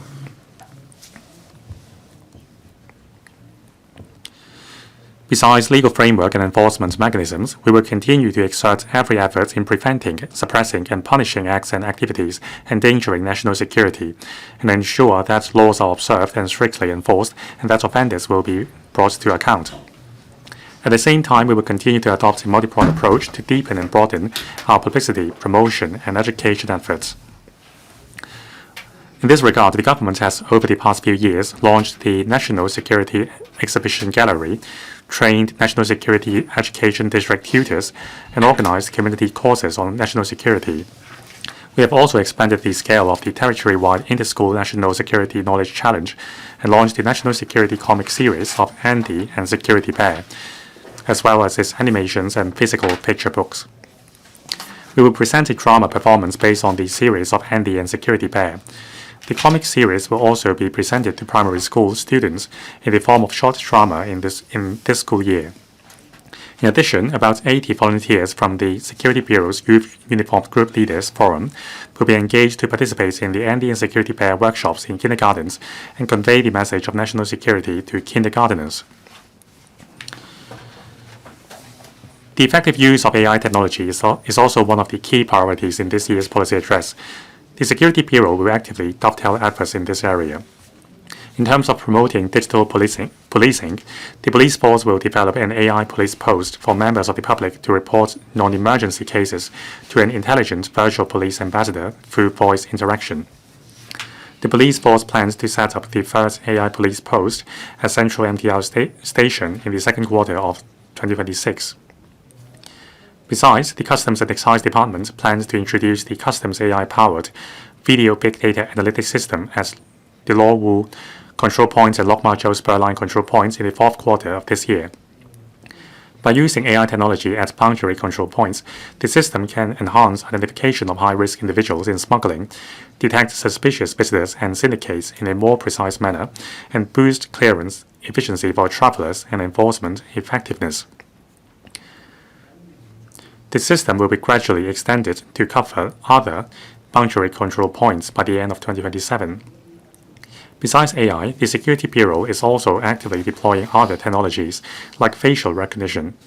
In late September 2025, the Immigration Department introduced a new e-channel feature called Face Easy e-channel at the arrival hall of the Hong Kong International Airport, enabling eligible Hong Kong residents to complete identification, verification, and arrival clearance via facial recognition technology upon arrival, without prior enrollment or having to present any documents or QR codes. The Immigration Department will also establish Hong Kong's first contactless clearance pilot at the Hong Kong-Zhuhai-Macau Bridge Hong Kong Port, which enables identity verification via facial recognition technology, achieving unimpeded immigration clearance. This will be the first time for contactless clearance to be implemented as a boundary control point. The department plans to open the pilot for use by eligible Hong Kong residents in the second quarter of 2026. Furthermore, under Operation Smart View, CCTVs have been installed in public places with high crime rates and pedestrian flow across the territory with remarkable results. As of the 31st of August this year, 433 cases have been detected and 787 persons arrested with the help of the initiative. The police force will further expand the initiative. Over 20,000 cameras will be added annually to bring the total to 60,000 by year 2028, covering the entire city. To better support property owners to carry out fire safety improvement works, the Fire Services Department will implement the pilot scheme on Internet of Things fire detection system by the end of 2025. This measure will spare owners of target buildings of 6 stories or below from installing equipment such as fire hose reels, fire services water tanks, and fire pumps. The scheme will be piloted at 10 target buildings. Besides the aforementioned work, there are also enhanced measures to fight crimes and respond to emergencies. On combating illegal employment, to intensify our efforts in combating illegal employment, we have established an interdepartmental task force against illegal employment, which enhances cross-departmental coordination by formulating overall response strategies, enhancing intelligence collection and intelligence exchange with the mainland, enforcing the laws rigorously, leveraging technology, and coordinating publicity and education. We have also launched a new dedicated hotline for reporting illegal workers. Since the launch 2 weeks ago, the Immigration Department has received over 100 telephone reports. Combating illegal employment helps reduce the economic incentives for abusing the non-refoulement claim mechanism. The government will continue to adopt a multi-pronged strategy to process claims efficiently and expedite the removal of those whose claims are not substantiated. This will mitigate the heavy burden and security risk posed to society by claimants remaining in Hong Kong. The police force will also proactively implement drone policing. Following the trial use of drones for patrols in the border districts and Kowloon West region this May, the scheme will be further expanded to the Changshao Division and Central Districts within this year for enhancing patrol efficiency with flight missions. Besides fighting crimes and responding to emergencies, we have also introduced measures to bring convenience and facilitation to the public and businesses to dovetail the government's economic policies. We have opened up the closed area of Starling Inlet to allow visitors to apply for closed area permits for sightseeing. And we will remove Mai Po from the frontier closed area in mid-next year. Upon implementation, all frontier closed areas will be open to the public except for border crossing facilities and boundary patrol roles. Regarding border control points, we shall continue to enhance the infrastructure and clearance capacity of these facilities. The redeveloped Wangang port will implement the co-location arrangement and adopt an innovative collaborative inspection and joint clearance mode. We shall strive to ensure this port is ready for commissioning within this term of the government. As for the shuttlecock control points redevelopment project, we will adopt a cross-river construction approach and the collaborative inspection and joint clearance mode. Following reconstruction, the port will function as a dedicated passenger clearance facility. the redeveloped control point will become a passenger clearance only control point. Now, we will continue to tell good stories of Hong Kong by hosting international conferences like the Interpol General Assembly 2026 and the International Symposium on Emergency Response and Aeromedical Services. These events aim to strengthen cooperation and exchange among international disciplinary forces and professional bodies. President, that concludes my response to members' invaluable views. In the coming year, the Security Bureau will continue to lead the disciplinary services under its purview in actively implementing the various measures outlined in the policy address. I urge members to support the 2025 policy address. Thank you.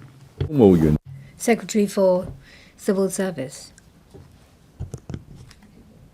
President, first of all, I thank Ms. Starry LEE for moving the motion of thanks. I also thank members for the valuable comments on the civil service. The civil service has always played an important role in formulating, promoting, and implementing policies as well as delivering quality services to the public. A highly efficient and dedicated team of civil servants, it helps the government in formulating policies that are well implemented.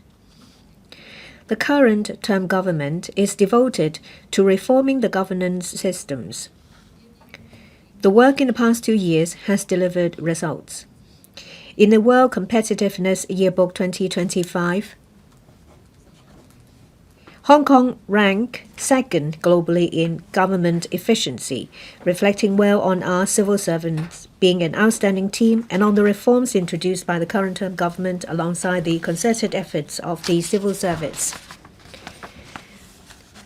This year's policy address puts forward a number of initiatives to continue enhancing the accountability and efficiency of the governing team in policy implementation. There are 2 major initiatives under further enhanced governance in the policy address. First is the Heads of Department HOD's accountability system. I thank members for their support for the system and their comments on the system and its implementation expressed on different occasions. I'd like to cover some salient points here.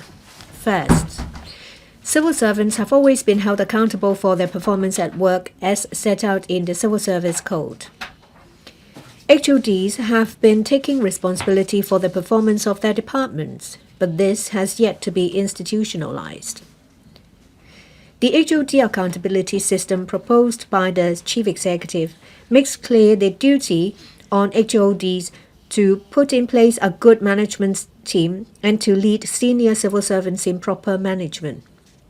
The system can also better articulate the political accountability required of secretaries of departments, SODs, and the directors of Bureau DOBs in policy formulation with the administrative accountability required of civil servants in implementing initiatives providing greater clarity on their roles. The significance of the HOD accountability system lies in driving heads of departments to establish an effective management team and operating systems. It also emphasized that senior civil servants should assist HODs in fulfilling their management responsibilities. Management and supervision is carried out tier by tier. Civil servants of all tiers perform their duties conscientiously for the best performance of the department. A standing mechanism will be established under the system. When a problem arises in a department, investigations will be divided into 2 tiers in accordance with the severity of the problems. Tier 1 investigations handle problems of a general nature. The investigation is taken up by the HOD concerned. If a serious problem occurs in a department, or the problem is widespread or repetitive or systematic, or there are indications that the HOD is implicated, the relevant DOB will seek approval from the SOD to trigger a Tier 2 investigation by the Public Service Commission PSC. The SODs concerned can also, on their own initiative, direct the relevant DOB to activate the mechanism. The investigation team, led by the PSC, will conduct a comprehensive investigation to identify the root causes of the problem. It may invite experts or government officials not involved in the case under investigation to participate as and when required. It may examine civil servants of all ranks and all units involved. Some members expressed a concern if the PSC can effectively be independent. Members and the chair of the PSC has been acting impartially on matters of recruitment, promotion, policies, and other matters. They have expressed their views and criticisms, so they are impartial. As the chief executive said, the system is to make the performance of duty of HODs systematic, institutional, clear, certain, fair, and efficient. We will draft the regulations as soon as possible for the implementation of Tier 2 investigation by the PSC. The Civil Service College, CSC, will organize a proactive leadership training program for HODs and their deputies to strengthen their leadership mindset and departmental management capabilities. The other major initiatives is the strengthening of performance appraisal system for civil servants. Talent is our most valuable resource. We must make good use of the capabilities of civil servants to further enhance the efficiency and effectiveness. A vigorous assessment of staff performance can encourage good performers to strive for excellence and boost morale. It also allows the management to assist less capable staff to improve in a targeted manner and handle the small number of staff with persistently unsatisfactory performance. I thank members for their support for these initiatives and for the information on the practice of other organizations. We'll carry out studies with a view to roll it out in 2026 so staff performance can be differentiated more clearly in order to strengthen the reward and punishment system. A number of members said that some civil servants have the mentality of doing less to avoid doing wrong. There are also concerns that the strengthening of performance appraisal system and the HOD accountability system will cause civil servants to develop this mentality. The CS mentioned just now that the current culture of the civil service is different. Departments have set indicators and performance pledges. Departments widely adopt the use of technology and are supporting the drive to slim down the civil service establishment. Civil servants have very clear aspirations and a sense of duty. They are very sensitive when it comes to the needs of the public. Nowadays, what is actually happening is that it is wrong to not take action. Doing less and doing less than required is also wrong. We'll continue to strengthen the capabilities of civil servants and broaden their horizons. In a policy address last year, there was a proposal of the Governance Talents Development Program to help cultivate a talent pool in the government. The CSC launched the program this summer and will conduct selection interviews. Participants will attend a series of diversified training courses. Departments in grade management will also take part in training and guidance. We will continue to actively promote patriotic education to enable civil servants to cultivate a correct understanding of history and better understand their responsibilities in contributing to the development of the country in Hong Kong. With the support of the Central People's Government, we're in the process of selecting the latest batch of outstanding young civil servants to participate in the United Nations Junior Professional Office Program for secondments to UN offices to enrich their experience. The CSB also arranges promising middle and senior ranking civil servants to attend training at overseas institutions. Under the leadership of the Chief Executive, we continue to deepen reform and strengthen the governance system. We are devoted to the full implementation of the initiatives relating to the civil service in the policy address to strive for excellence and continuous improvement. With loyalty, dedication, perseverance, and an innovative mindset, we render full support to the CE in administering Hong Kong, serve the people of Hong Kong, and contribute to the development of our country in Hong Kong. With these remarks, I ask members to support the motion. The first debate session ends. The Council now proceeds to the